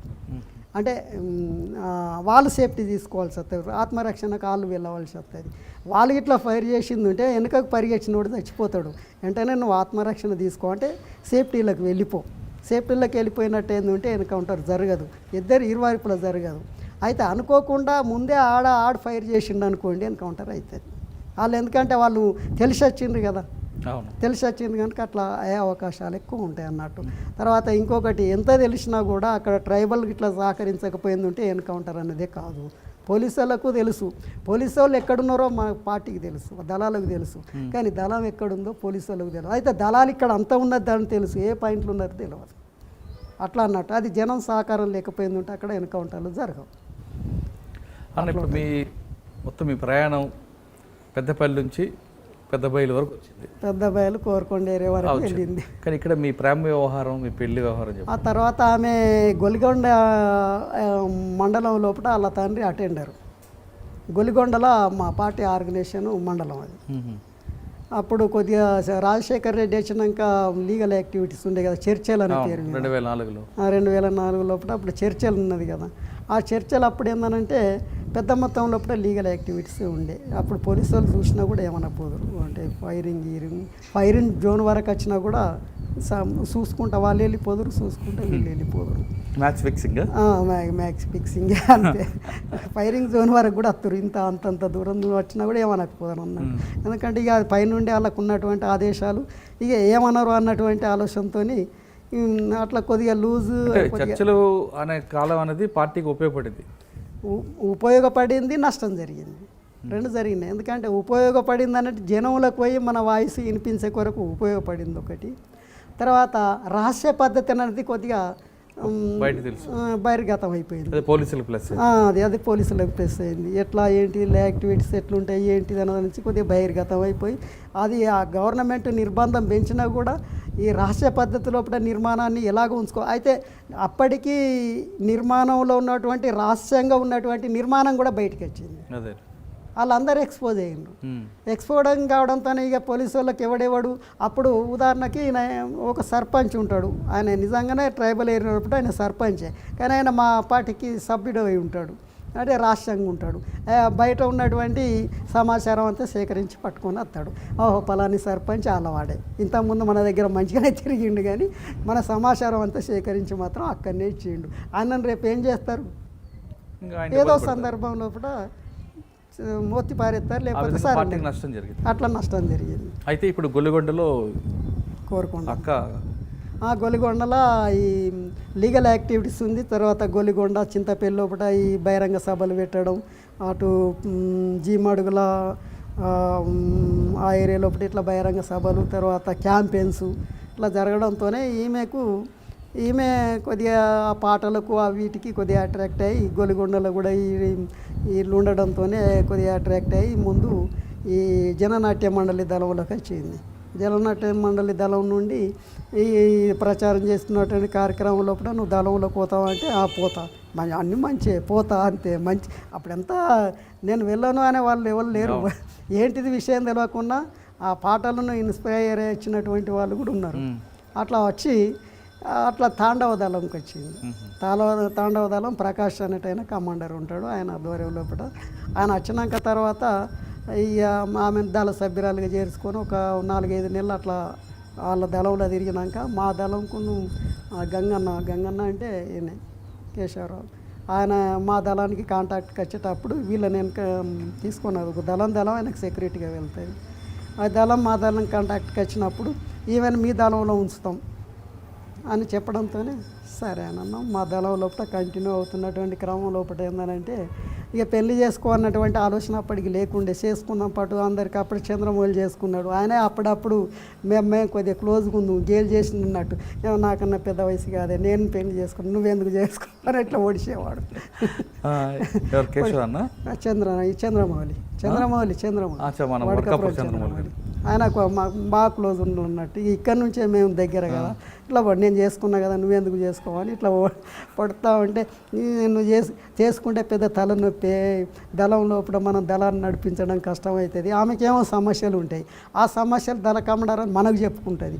మనం చెప్పుకుంటే మీరు గిట్ల ఎందుకు అన్నారని ఆమె తరఫున మనం మాట్లాడతాం. వాళ్ళు ఏమంటారు, వాళ్ళు గిరిజనులు ట్రైబల్ కదా, ఆ ట్రైబల్ మహిళలు ఏం చేస్తారంటే ఆ ప్లేన్ నుంచి వచ్చిన వాళ్ళు అల్లాలో ఒకటి అన్నటువంటి భావనలకు వచ్చిందంటే మనల్ని వ్యతిరేకించుకుంటారు. చాలా కష్టంగా ఉంటుంది కదా అంటే అట్లా కష్టంగా ఉంటుందని మరి మనం ఎవరిని ఎడ్యుకేట్ చేస్తాం.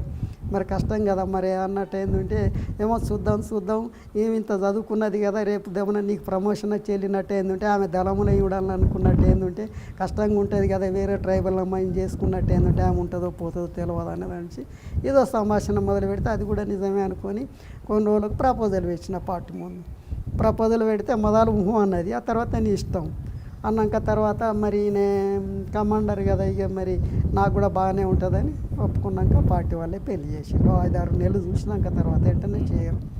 అలా ఇప్పుడు అక్కడ ఉన్న సమయంలోనే రాజమౌళి గారు ఎన్కౌంటర్ అక్కడ జరిగింది. వడకపురం చంద్రమౌళికి సంబంధించి చంద్రమౌళికి సంబంధించింది అప్పటికి శ్రీకాకుళం, విజయనగరం, తూర్పుగోదావరి జిల్లా, తర్వాత ఈ విశాఖ ఇవన్నీ కలిపి ఒక ఫారెస్ట్ డివిజన్ కమిటీ చేసిండు.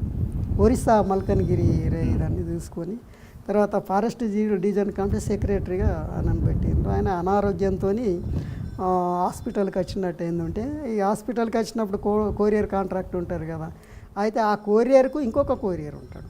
ఆ కొరియర్ అరెస్ట్ అయింది.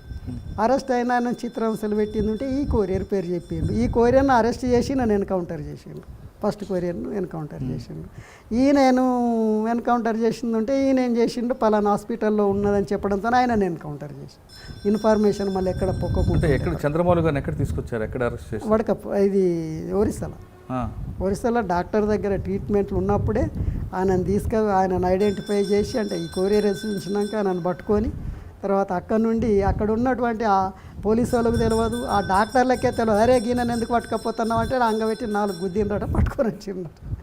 వెనక డిక్కీ తీసి భార్యాభర్తలను అందులో పడేసి చేతులు కట్టేసి అందులో పడేసి కోరుకున్న అంటే మళ్ళీ చింతపల్లి అడవులలోకి తీసుకొచ్చి తీవ్రమైన చిత్రహింస మేము వెళ్ళినాం. విశాఖ కేజీహెచ్లో ఆయన డెడ్ బాడీ ఉంచినప్పుడు మేమే వెళ్ళినట్టు ఏంటంటే ఈ కళ్ళు లేవు, తర్వాత ఈ పళ్ళు కూడా లేవు, ఇవన్నీ ఇరిగిపోయినాయి. మిమ్మల్ని గుర్తుపట్టలేదు అప్పుడు పోలీసులు? మమ్మల్ని గుర్తుపట్టలేదు. ఎలాంటి తీసుకొని వాళ్ళ ఫ్యామిలీతో వెళ్ళినాం. వాళ్ళ తల్లిదండ్రులు వాళ్ళ అన్నదమ్ములను రమ్మంటే వాళ్ళతో మేము వెళ్ళాము. మమ్మల్ని గుర్తుపట్టడానికి ఏమన్నా ఆధారం ఉంది ఏం లేదు కదా. ఎవరంటే ఆయన తరపున నచ్చినటువంటి వాళ్ళం అనేదానికి ఇవన్నీ ఇవి లేవు. అంటే మీకు చిన్ననాటి స్నేహితుడు మీ సహచరుడు ఎన్కౌంటర్ అవ్వడం మీరు ఏ విధంగా బాధాకరంగా ఉంటుంది కదా. అంటే బాధాకరంగా ఉంటుంది ఒకటి. ఉద్యమం లోపల ఇప్పుడు మనం బలమైనటువంటి ఒక శత్రువుతో పోరాటం చేస్తున్నాం అనుకున్నప్పుడు ఉదాహరణకు చెప్తున్నాను, పులి నోట్లోనే ఉండి పులితోని కొట్టాలన్నట్టు ఏంటంటే ఏ పళ్ళు కింద పడ్డా కూడా నలిగిపోతాం. మరి ఉద్యమం లోపల కొరియరు లేకపోతే ఇన్ఫార్మర్ తప్పు చేసినా కూడా చనిపోవడం జరుగుతుంది కదా. ఇన్ఫార్మర్ ద్వారానే అంటే కొరియరే ఇన్ఫార్మర్ అంటే ఆయన భరించలేక చిత్రహింసలు భరించలేక చెప్తేనే ఆయన కూడా ఎన్నుకుంటారు. అట్లా అది తర్వాత మీతో ఉన్న మిగతా మల్లాదుల కోటేశ్వరరావు గారు, మల్లాదుల వేణుగోపాల్ గారు, నంబాల కేశవరావు గారు, నంబాల కేశవరావు వీళ్ళందరూ తర్వాత ఎప్పుడైనా మీకు కలిసారా? ఇక నాకు అవకాశం లేదు, కలవలేదు. నంబాల కేశవరావు నేను సరెండర్ అవుతానని నేను పార్టీలనే చెప్పాను. అప్పుడు నాకు ఎందుకు మీరు పార్టీ నుంచి సరెండర్ అయ్యారు? హెల్త్ బాగలేదు, అనారోగ్యం. అక్కడ మలేరియా అనేది పదే అటాక్ అవుతుంది. పదే అటాక్ అయినప్పుడు తర్వాత తీవ్రమైనటువంటి అనారోగ్యంతో నిమోనియాతో నడవలేని పరిస్థితి అన్నట్టు.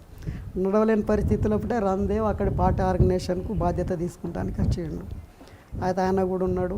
ఈయన ముప్పాల లక్ష్మణరావు కూడా మాట్లాడి ఎందుకు వెళ్తావు నువ్వు, వెళ్ళకు, ఇక్కడ ఏదన్నా షెల్టరు తీసుకొని ముందు బయట లేకపోయిందంటే బయట కొరియర్గా పనిచేస్తూ ఎందుకు వెళ్తావు అన్నట్టు ఏంటంటే అసలు నేను నడవలేని పరిస్థితులనే ఉన్నాను. నేను ఎన్ని రోజులు క్యూర్ అయితేనే నాకే తెలియదు. ఇప్పుడు నేను ఇక్కడ ఉండి మీకు భారంగా ఉండడం ఎందుకు, బయట సరెండర్ అవుతాను. నేనైతే ద్రోహిని గాను, నా బతికేదో నేను బతుకుతాను, సాతనైతే సహాయం చేస్తాను కానీ ద్రోహిని మాత్రం కాదు, ఈ మాట మీద నిలబడతాను నేను అంటే ఆయన బాగా బాధపడ్డాడు. ఎవరు? లక్ష్మణరావు బాగా బాధపడ్డాడు. కోటేశ్వరరావు కూడా తెలిసి చెప్పినాను, ఎట్లనే నువ్వు పోతే అట్లా ఇట్లా అన్నట్టు ఏంటంటే ఇక పరిస్థితి చెప్పినాక నంబాల కేశవరావు బాగా బాధపడ్డాడు. ఆయనకు నేనంటే మంచి ప్రేమ అభిమానం ఉన్నట్టు, మంచి ప్రేమ అన్నట్టు.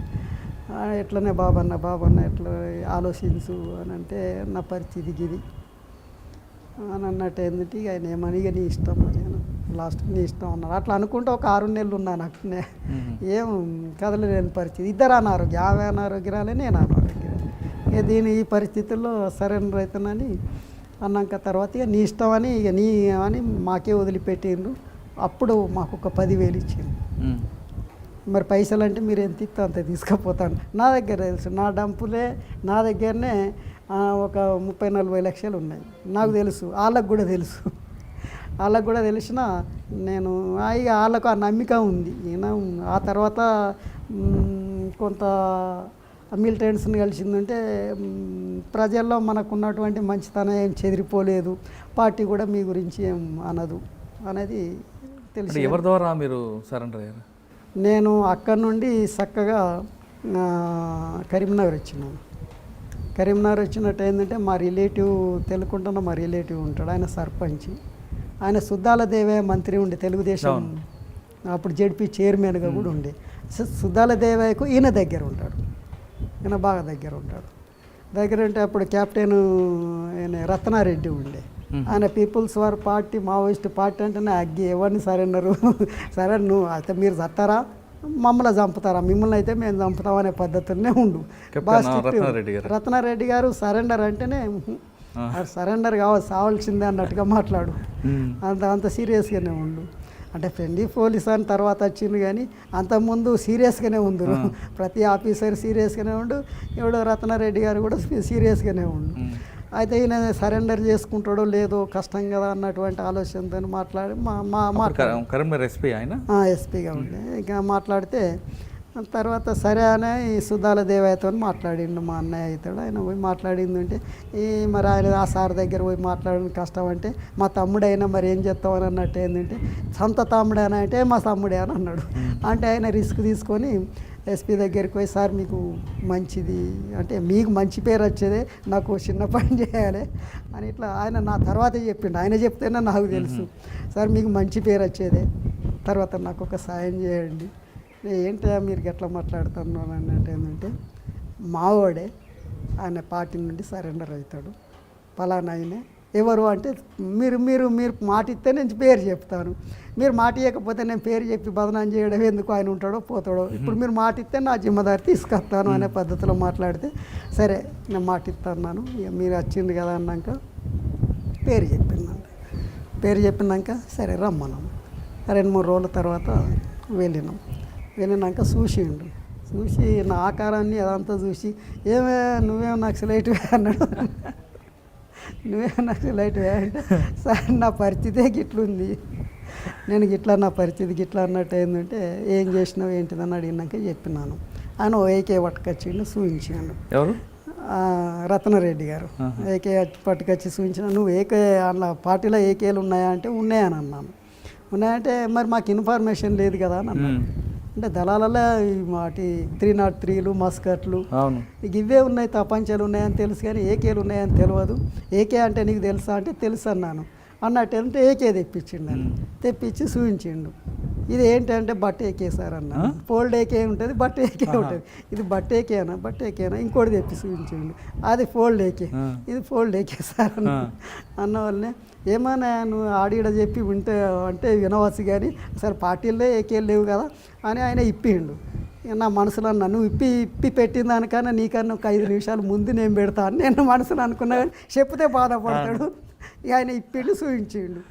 ఇంతసేపు ఇప్పినాను నేను మనసులో అనుకొని మీకన్నా ఇంకొక 5 నిమిషాలు ముందు ఫిట్ చేస్తానని నేను మనసులో అనుకున్నాను. అనుకొని ఇక అలా ఆ మాట ఆయన ముందే చెప్తే బాధపడతాడు, ఇంకేమన్నా అనుకోవచ్చు అనుకొని అలా. ఇప్పుడు ఆయనకు ఎందుకంటే నాకే ఏకే మీద పర్ఫెక్ట్ ఉంది కదా, ఈయన గిట్లా మాట్లాడతాడు ఏంది అనే భావనతో వ్యతిరేకించుకునేది కూడా ఉండొచ్చు అనే ఉద్దేశంతో బయట పెట్టలేదు, కానీ మనసులో మాత్రం అనుకున్నాను. అయితే డివిజన్ లోపల మాకు నా ఏరియా లోపలనే నేను అక్కడ టార్గెట్ పర్సన్ అన్నాడు. అయితే నేను ఇవ్వలో తెలియదు, ఎక్కడి నుంచి వచ్చిందో తెలియదు, బాబా అన్న టార్గెట్ అంతే. టార్గెట్ అంటే ఈయన ఎక్కడ ఈయన కరీంనగర్ జిల్లా, వరంగల్ జిల్లా, ఏ జిల్లా నుంచి వచ్చిండు ఏంది అనే దాని నుంచి నేను ఎప్పుడు ఒక కృష్ణా డిస్టిక్లో తప్ప తర్వాత అరెస్ట్ ఎక్కడ కాలేదు. నేను ఎవరికి తెలియదు, పోలీసు వాళ్ళకి ఎవరికి తెలియదు, తర్వాత లోకల్ ఉన్నటువంటి పీపుల్కి కూడా తెలియదు. మాకు ఎవరికి తెలుసు అన్నట్టు ఏంటంటే మా డిస్టిక్ కమిటీకును మా వడకపురం చంద్రమౌళికే తెలుసు మేము ఎక్కడోళ్ళం అని, మిగతా సభ్యులకు కూడా మేము ఎక్కడోళ్ళం అనేది తెలియదు. డిస్టిక్ కమిటీకి అందరికీ తెలుస్తుంది, ఎందుకంటే రేపు ఏమన్నా అయితే వాళ్ళకి ఇన్ఫర్మేషన్ ఉండాలి కదా. అయితే చంద్రమౌళి ఎక్కడ నేను ఎక్కడ అనేది వాళ్ళకి తెలుసు. ఆయన మేము ఇద్దరం ఒకటి దగ్గర అని తెలుసు, ఎవరికి తెలియదు కనుక పోలీసు వాళ్ళకి కూడా తెలియదు. మిలిటెంట్స్ అరెస్ట్ అయినట్టు ఏంటంటే బాబన్న అంతే. ఏమన్నారు మరి రత్నారెడ్డి గారు? అన్నట్టు ఏంటంటే ఏమే అని ఇది అంతా మాట్లాడినాక తర్వాత క్రైమ్ వాళ్ళని సిఐడి వాళ్ళని పిలిచాను. ఇట్లా ఆవుల రాజమౌళి ఉన్నాడు అనే అన్నట్టు సార్ ఎన్కౌంటర్ అయ్యిండు రాసిండు వాళ్ళు. సార్ ఆయన ఎప్పుడో ఎన్కౌంటర్ అయిన రాసిండు. మరి ఈయన ఎవరు అని అన్నారు. ఏమో సార్ అన్నారు. నవ్వి రాజమౌళి నువ్వు అట్టిగా తిరిగినా నేను ఏం చేయకపోదు నిన్ను ఎప్పుడో ఎన్కౌంటర్ అండి 85 ఎన్కౌంటర్ అని రాసుకున్నారు మా లిస్టులో అని అన్నట్టు ఏంటంటే ఇక నేనేమంటాను సపరేట్గానే ఉన్నట్టు ఏంటంటే మరి ఏం చేయమంటావు అని అన్నాడు. కేసులు పెట్టు అంటాను. మీ ఇష్టం సార్, గవర్నమెంట్ సరెండర్ అయిందంటే కేసులు పెట్టాను అన్నది, వదిలిపెడతా అన్నది. మా నమ్మికతోనే నేను మీ దగ్గరికి వచ్చినాను. మీ మీద ఆ నమ్మిక చెప్పిన కనుక నేను మళ్ళీ మీ దగ్గరికి వచ్చినాను. మీరు ఎవరైతే వ్యతిరేకించుకుంటారో మంచి చేస్తానంటే కూడా మంచి కూడా చేస్తారు సార్. మీరు ఎంత వ్యతిరేకించుకుంటారో అన్నదాని నుంచి మాకు తెలుసు. మీరు మంచి చేస్తానంటే మంచి చేస్తారన్న నమ్మికతో నచ్చిన అన్నాను. అన్న వల్లనే లోపలకు ముసి నవ్విండు. సరేనా వెళ్ళిపోమన్నాడు, ఇంటికి వెళ్ళిపోమన్నాడు. ఇంటికి వెళ్ళినాను. తర్వాత అయిపోయినాక తర్వాత ఇక్కడ డిఐజీ ఎవరో పిలుతానని మళ్ళీ ఒకసారి వచ్చినాక అక్కడికి వెళ్ళినాను.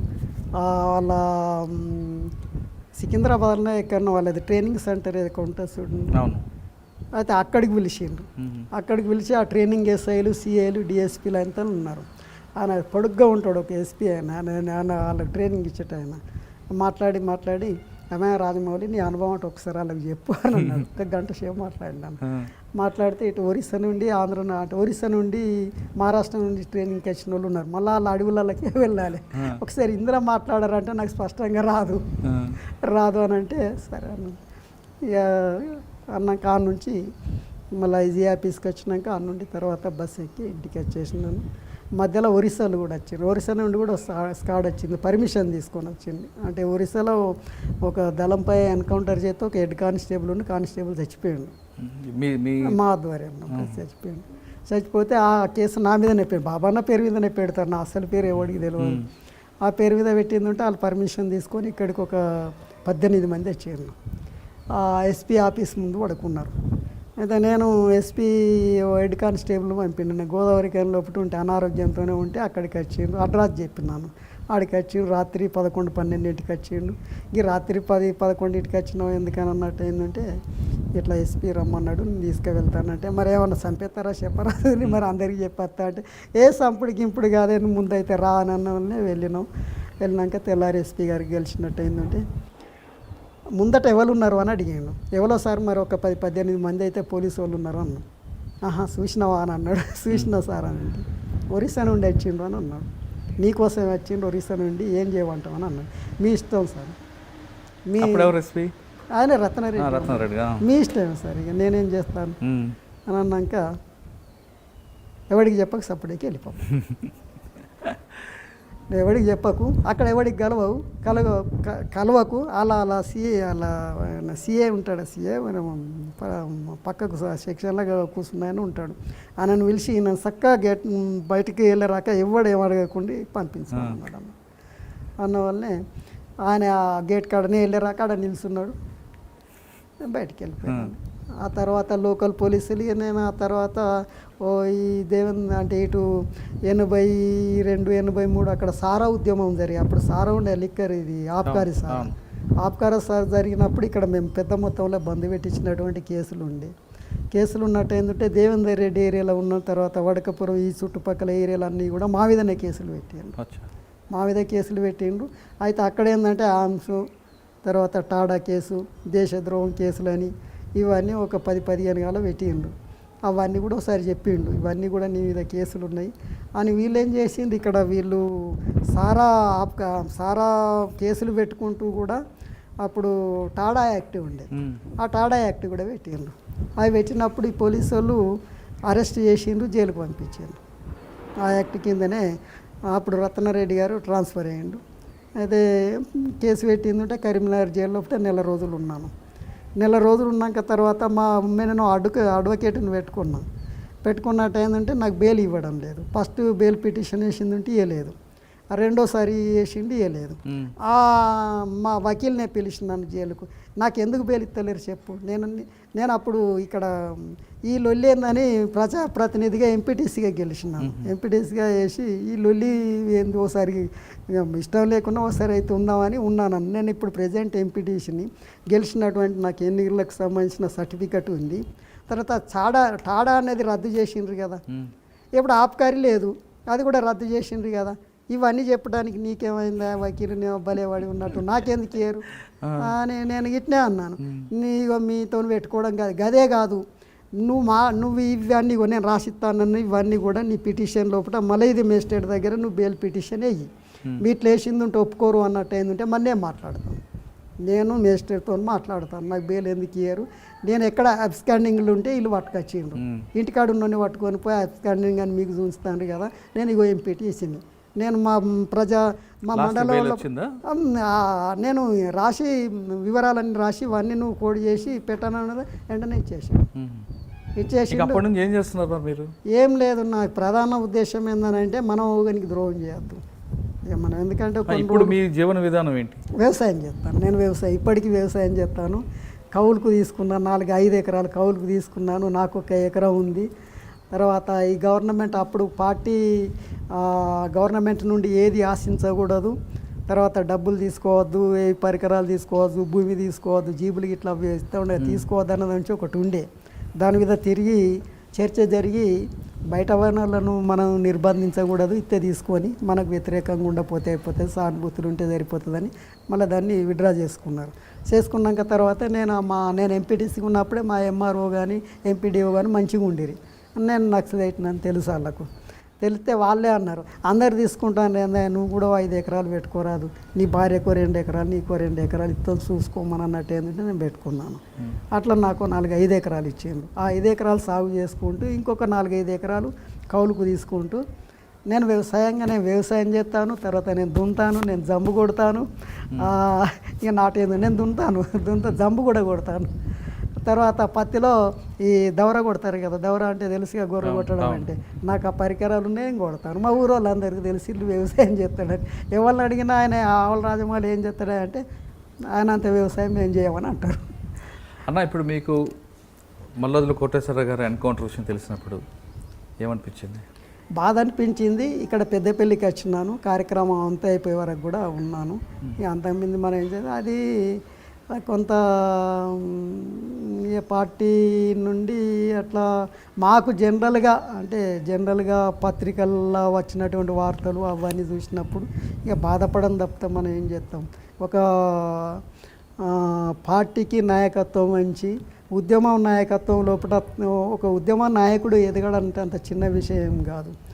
అనేక విషయాలు నేర్చుకుంటూ తర్వాత ఉద్యమం ప్రస్తావన లోపల అనేక ఒడిదొడుకులను ఎదుర్కొన్నటువంటి ఒక నాయకుడు పార్టీకి లేకుండా పోతే ఎంత తీవ్ర నష్టం ఇక మీకు తెలియంది కాదు, అంత పెద్ద నష్టమే కాదు. మన తర్వాత ఆయన అటు బీహార్ ఏరియాకు వెళ్ళి తర్వాత వెస్ట్ బెంగాల్ లోపల అటు ఆయనకు ఒక పట్టు సంపాదించినాక మిడ్నాపూర్ ఏరియా లోపల తర్వాత వనాంచల్ ఉత్తరాంచల్ కానీ ఆ 7 పరిగణాలకు సంబంధించిన ఈ వెస్ట్ బెంగాల్ ఏరియా లోపల మళ్ళీ సిలిగురి ఏరియా రాక ఆ రోజు నక్సల్బరీ ఉద్యమం ఎక్కడ స్టార్ట్ అయిందో ఆ ఏరియా వరకు కూడా ఈ ఉద్యమాన్ని తీసుకుపోవటం లోపల ఆయన పాత్ర అమోఘం. దాంట్లో మనం చరిత్రలో నిలిచిపోయింది. తర్వాత మీకు ఆయనతో పాటు ఉన్న తమ్ముడు కానీ వేణుగోపాల్ గారు కానీ వేణుగోపాల్ ఇక్కడ మంతిన్లో అరెస్ట్ అయ్యిండు. స్కాడ్ అరెస్ట్ అయినాక తర్వాత రిలీజ్ అయినాక ఆయన బస్తర్కి వెళ్ళిపోయాడు. బస్తర్ ఇటే వెళ్ళిపోయాడు దళ కమాండర్గా. తర్వాత అబ్బాయి అనే పేరు మీద ఉన్నారు. ఇప్పుడు అబ్బాయి అనే పేరు మీద, అంతకుముందు భూపతి అనే పేరు మీద ఉన్నాడు. ఇప్పుడు అబ్బాయి అనుకుంటా, భూపతి అనే పేరు మీద. అప్పుడు నంబాల కేశవరావు గారు ఎవరైనా మీకు? నంబాల కేశవరావు మీరు ఇప్పుడు అడిగినా కూడా చెప్తాడు, మీకు కలిస్తే బాబన్న మీకు తెలుసా అంటే చెప్తాడు. ఆయనకున్న మాకు నంబాల కేశవరావు గారు అంటే కోటబొమ్మాలి, ఆయనది శ్రీకాకుళం కోటబొమ్మాలి కదా. శ్రీకాకుళం అయితే పక్కా అనేది తెలుసు. అలాగే ఉన్నత కుటుంబం. ఆర్ఈసీ లోపల ఇంజనీర్ అని, ఆర్ఈసీ లోపల ఆయనకు. ఇప్పుడు ఆర్ఈసీ మీరు ఐఐటి చదువుకున్నారు, ఐటీఐ చేశారు, మల్లోదుల కోటేశ్వర గారు బాగా చదువుకున్నారు, వేణుగోపాల్ గారు. అంటే ఒకప్పుడు ఉద్యమం అనేది విద్యార్థుల దగ్గర నుంచి ప్రారంభమై విద్యార్థులు ఎక్కువగా ఉండే కాలం అది. ఇప్పుడు అది ఎందుకు క్రమేపీ కనుమరుగు అవుతూ వస్తుందండి?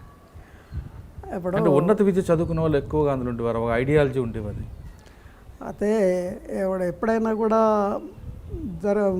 విద్యార్థి మేధావుల నుండే ఉద్యమం మొదలవుతుంది. మొదలైన ఉద్యమం తర్వాత జగిత్యాల రైతాంగ పోరాటం దగ్గర నుంచి మొదలైంది. మొదలైన ఉద్యమం తర్వాత కరీంనగర్, ఆదిలాబాదు, తర్వాత నల్గొండ, వరంగల్ ఇవన్నీ కూడా విస్తరించింది. ఆ తర్వాత దండకారణ్యం ప్రాంతం, తర్వాత నల్లమల్ల అడవులు ఇవన్నీ కూడా విస్తరించుకుంటూ ముందుకు వెళ్ళింది. అయితే ఈ శైశవ దశలో ఉన్నటువంటి అంటే ఈ పార్టీ నేర్చుకొని తర్వాత ఒక ఉద్యమ ప్రస్థానం నుండి ముందుకు తీసుకువెళ్ళినట్టు ఏంటంటే అంత అనుభవంతో కూడుకున్నటువంటి పోరాటాల్లోనే నేర్చుకోవాల్సింది. కానీ రెడీమేడ్గానైతే ఏ సిద్ధాంతం అయితే ఇట్లా ఉండిందనైతే మార్క్సిస్ట్ సిద్ధాంతం సైన్సే ఇది మేము చెప్పింది ఇవాళటి వరకే నిజం, రేపు కూడా మారచ్చు కదా, ఇది కూడా అదే కదా. అందుకోసం ఇది నిరంతరం నేర్చుకుంటూ ముందుకు ఎందుకు క్రమేపీ అది ఆ క్వాలిటీ పడిపోతుందండి? అయితే ఇది ముందుకు వెళ్తున్నటువంటి ఇప్పుడు అంతా కూడా బస్తరు ఆ ఏరియాలో చుట్టుపక్కల ఏరియా లోపల చాలా దూరం లోపల ఇప్పుడు దాదాపు 10, 11, 13 రాష్ట్రాలలో విస్తరించింది అన్నది నుంచి పేపర్ వాళ్ళే చెప్తున్నారు. ఇక అందులో ఉన్నటువంటి ఇప్పుడు తెలంగాణకు సంబంధించిన మేధావి అంటే అప్పుడు ఉద్యమంలో పాల్గొన్నటువంటి వాళ్ళు తగ్గిండ్రు. తర్వాత కింది వాళ్ళు కూడా కొందరు ఎన్కౌంటర్ కావడం, కొందరు సరెండర్ కావడం అంటూ జరిగింది. అంటే పార్టీకి మేధావి వర్గం ఎందుకు దూరం అవుతుంది అని అడుగుతున్నాను. ఇక మేధావి వర్గం దూరం అవుతుందంటే మేధావి వర్గానికి సంబంధించిన ఆలోచన మాకు జనరల్గా ఉన్నటువంటి ఆలోచన ఏందని అన్నట్టు ఏంటంటే ఉద్యమం ఉవ్వెత్తున లేచినప్పుడు మేధావి వర్గం అంతా కూడా ముందుండి నడిపిస్తానంటారు. తీవ్రమైనటువంటి క్రైసిస్, ఎన్కౌంటర్లు అవన్నీ జరిగినప్పుడు వాళ్ళందరూ ఈ పోలీసు నిర్బంధం అంటే ప్రభుత్వ నిర్బంధాన్ని తట్టుకోలేక తర్వాత వెనకబడిపోయి సైలెన్స్గా ఉన్నటువంటిది కూడా చూస్తాను. అందులో మా అవసరం ఉంది అనుకున్న వాళ్ళు ఎన్కౌంటర్లకు భయపడకుండా ముందు వరుసలో ఉండి అట్నే కొనసాగుతున్నారు. ఇది అప్ అండ్ డౌన్ అనేది నిరంతరం కొనసాగుతారు. దీర్ఘకాలిక సాయుధ పోరాటం లోపల ఇది ఇవ్వాలనే విజయవంతం అవుతుందా? ఇప్పుడు మావోయిస్టు సిద్ధాంతమే తప్పు అనే వాళ్ళు కూడా ఉన్నారు కదా. ఇప్పుడు మీరు చెప్తున్నారు దీర్ఘకాలిక సాయుధ పోరాటం వల్లే మనం రాజ్యం సాధిస్తాం అన్నది పార్టీ సిద్ధాంతం, ఆ లైన్ ఇప్పటికీ మార్చకపోవడం వల్లే కొంత వర్గం దూరం అవుతున్నది వాస్తవం అంటారా? దీర్ఘకాలిక సాయుధ పోరాటం అనేది మార్చకుండానైతే స్టెబిలిటీగా ఉండి ఒకే దగ్గర ఉండి ఉద్యమం ఇక్కడ బలమైనటువంటి శత్రువుకు వ్యతిరేకంగా పోరాటం చేసి ఇక్కడ జయించడం కూడా కష్టమే అన్నట్టు ఏంటంటే ఉదాహరణకి అలా తెలంగాణ సమాజం లోపల ఎస్ఆర్ఎస్పి వచ్చింది, ఇంకా కొన్ని డ్యామ్లు వచ్చినాయి. తర్వాత అప్పుడు ఉన్నటువంటి బీడు భూములన్నీ కూడా ఇలా సాగు భూములు అయినాయి. మిడిల్ క్లాస్ పీపుల్ ఎక్కువ అయినారు, మధ్యతరగతి కుటుంబాలు అన్నట్టు ఎక్కువ అయినాయి. తర్వాత ఇవాళ మన రాష్ట్రంలోనే కాదు దేశంలో కూడా నిరుద్యోగ సమస్య అనేది విపరీతంగా పెరిగిపోయింది. ఉపాధి అంటూ లేదు. ఉపాధికి సంబంధించిన ప్రాజెక్టులు కానీ అవి కానీ ఇక్కడ ప్రభుత్వాలు ఇవి కల్పించడం లేదు. ఉన్నాయన్నీ కూడా ప్రైవేటీకరణ చేస్తున్నది. అంత కాంట్రాక్ట్ లేబర్ సిస్టమ్ అంటే కాంట్రాక్ట్ పద్ధతిలో కూడా ఉద్యోగాలు పెట్టుకుంటుంది. తర్వాత ప్రైవేట్ కంపెనీలలో పోయినట్టు ఏంటంటే పని ఎక్కువ ఫలితం జీతం తక్కువ అనే పద్ధతిలో కూడా చేస్తున్నారు. అసంతృప్తి కూడుకున్నటువంటి యువత ఉన్నది. అయితే వీళ్ళకి ఈ సమస్యలన్నీ పరిష్కారం కాకపోయిందంటే ఎటు వెళ్ళాలి? మార్పు కోరుకుంటారు కదా. మార్పు కోరుకున్నట్టు ఏంటంటే ఇప్పుడు మనం దీర్ఘకాలిక సాయుధ పోరాటం లోపల ఈ భారతదేశం లోపలనే అసలు అనేక సమస్యలు ఉన్నాయి. ఈ కులిపోయిన సమాజం లోపల అనేక సమస్యలు ఉన్నాయి. ఈ సమస్యలను పరిష్కరించేటువంటి ప్రభుత్వాలు లేవు. తర్వాత తాత్కాలికంగా ఏం చేస్తున్న సంస్కరణలు పెడుతున్నారు. తాత్కాలిక సంస్కరణలు తాత్కాలికమే కానీ తర్వాత సమస్యలు పరిష్కారం కావు, మరింత జటిలం అవుతాయి, ఎక్కువ అవుతాయి. సంస్కరణలు అంటే అప్పటి మందపి దాని మీద కొంత పెట్టుబడి పెడతారు, అది పునరుత్పత్తి కాకుండా ఏం చేస్తుంది అది అక్కడికే డ్యామేజ్ అయిపోతుంది, మళ్ళీ సమస్య యథావిధిగా వస్తుంది.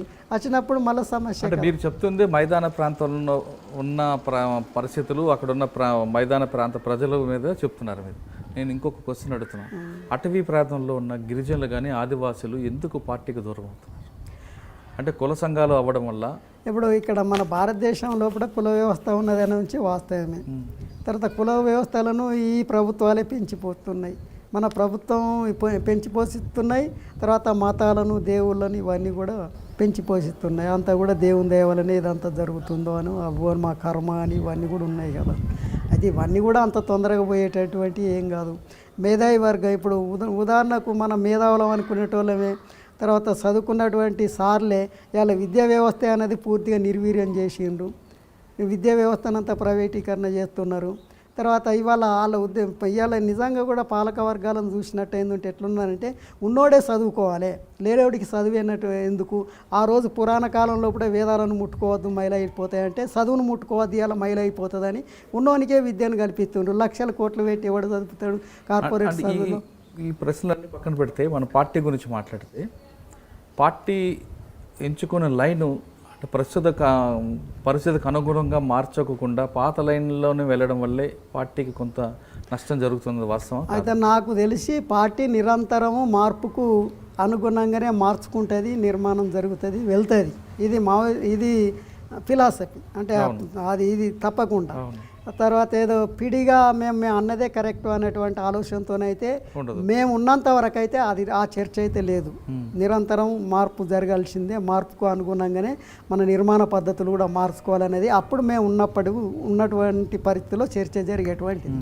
ఇప్పుడు ఆ మావోయిస్టు పార్టీకి సంబంధించింది ఏం జరుగుతుంది ఏంది అని బయట ఉండి చూడడమే కానీ తర్వాత మనకు అంతర్గత వ్యవహారాలు బయటకు వచ్చి చాలా సంవత్సరాలు కాబట్టి మీరు మాట్లాడడం కూడా కరెక్ట్ కాదు. అది పార్టీ అదే మనం ఎట్లా మాట్లాడగలుగుతాం. ఇప్పుడున్న పరిస్థితుల్లో అంటే మీరు ఒకప్పుడు వెళ్ళినప్పుడు ఆ గ్రామీణ ప్రాంత పరిస్థితులు, అక్కడ దళారు వ్యవస్థ అవన్నీ చూసిన తర్వాత మీరు అందులోకి అడుగు పెట్టారు, వెళ్ళారు. పార్టీ నిర్మాణంలో భాగంగా అక్కడ ఉన్న ప్రజలకి అవగాహన కల్పించడం, ప్రజల మేలు కొరకు మీ పాత్ర వరకు నిర్వహించారు. ఇప్పుడున్న యువత అటువంటి పరిస్థితులకు అనుగుణంగా అటువైపు వెళ్ళమంటారా, లేదు ప్రజాస్వామ్యబద్ధంగా పోరాటం చేసి వాళ్ళు అనుకుని సాధించాలంటారు? రెండు, ప్రజాస్వామ్యబద్ధంగా మనకున్నటువంటి హక్కుల గురించి కూడా అడగాలి, డిమాండ్ చేయాలి. అది సాధ్యం కాదనుకున్నట్టు ఏంటంటే ఏం చేయాలన్నది యువత ఆలోచించాలి. ఇక్కడ ప్రజాస్వామ్యం ఇప్పుడు మనం ప్రజాస్వామ్య దేశం అంటుండ్రు, వాస్తవానికి ఇక్కడ ప్రజాస్వామ్యం లేదు. ప్రజాస్వామ్య వ్యవస్థలే కుప్పగూలిపోయినాయి. అసలు ఈ చట్టాలనే పాలకులు పాలు చేసి ఇది పద్ధతి కాదని అడిగినోని మీద కేసులు పెడతాను. ఇక మరి ఇక్కడ ప్రజాస్వామ్యం ఉందని ఎట్లా చెప్పడం? అయితే అయినా కూడా ఇక్కడ యువత ఇప్పుడు ఇలా ఇంతో అంత చదువుకున్న యువత అసంతృప్తితో ఉన్నటువంటి వాళ్ళు ఉన్నారు, అడుగుతుండ్రు. అడగండి, డిమాండ్ చేయండి. హక్కుల గురించి సాధించుకునే కొరకు పోరాటం చేసే వాళ్ళకు కూడా మద్దతు ఇవ్వండి. ఇవన్నీ చేయండి. మరి ఆ యువత తెచ్చినటువంటి తెలంగాణలో ఇప్పుడు ఏమన్నా మార్పు జరిగి మాకు ఏమన్నా ఫలితాలు అంటే ఉపాధి, తర్వాత విద్యా వ్యవస్థ, తర్వాత ఈ వైద్య వ్యవస్థ, ప్రధానంగా అవే సమస్యలు. ఇప్పుడు రైతులు ఆత్మహత్య చేసుకుంటుందంటే నా దృష్టిలో ఏంటంటే ప్రధానమైనటువంటి రెండు. ఒకటి విద్య, కేజీ టు పీజీ ఉచిత విద్య, ఇంగ్లీషులో నాణ్యమైన విద్య చెప్పిస్తామని అది చెప్పించిందంటే మాకేమి ఇవ్వాల్సిన అవసరమే లేదు. తర్వాత వైద్యం ఉచితంగా ఇప్పుడు కాదు, ఏదన్నా చిన్న కార్పొరేట్ హాస్పిటల్లోకి పోయినట్టు ఏంటంటే వేలు పట్టుకొని వెళ్ళాలి. ఉదాహరణకు నేను పెద్దపల్లిని చదువుకునేటప్పుడు నేను ఆ 70లో చదువుకున్నా. కార్పొరేట్ హాస్పిటల్కి వెళ్ళకుండా ప్రభుత్వ హాస్పిటల్ ఉన్నాయి కదా. ప్రభుత్వ హాస్పిటల్లో అప్పుడు మందు ఉంటే గోలు ఉండదు, గోలీ సూది ఉంటే వేసేటోడు ఉండడు. ఇక మరి అది కనబడుతుంది కదా. వాళ్ళనేమంటాం, వాళ్ళు కూడా బయట పోయి ప్రాక్టీస్ చేసుకుంటున్నారు. ఇక్కడ నడిపిస్తాను, అక్కడ ప్రాక్టీస్ చేసుకుంటే కళ్ళ ముందు కనబడుతున్నటువంటిదే కదా. దీన్ని మనం ఏమంటాం, వ్యవస్థ అనే దాని గురించి సరే ఇప్పుడు ఇప్పుడు దాన్ని ఏమని చెప్పడం ఏంటిదో అర్థం కాదు. కానీ వ్యవస్థ అయితే సరైన పద్ధతిలో లేదనే దాని నుంచి అందరికీ కనబడుతుంది. ఈ అసంతృప్తితోని మరి యువత ఎందుకుంటుంది? ఒకటి ఏందనంటే ఇవాళ ప్రజల తరపున వాయిస్ వినిపించే వాళ్ళే లేరు అంటున్నాను. అది ఏ పార్టీలన్నా కానీ ప్రజల తరపున ఓ రోజు వాయిస్ వినిపించినటువంటి పార్టీలు అన్నట్టు కనుమరుగైపోయినాయి. ఇక ప్రజలు బాధపడుతున్నారు. ప్రజల తరపున వినిపించేటువంటిది ఎవరన్నా ఒక్కరు ఉన్నారా అంటే ఎవరు లేరు.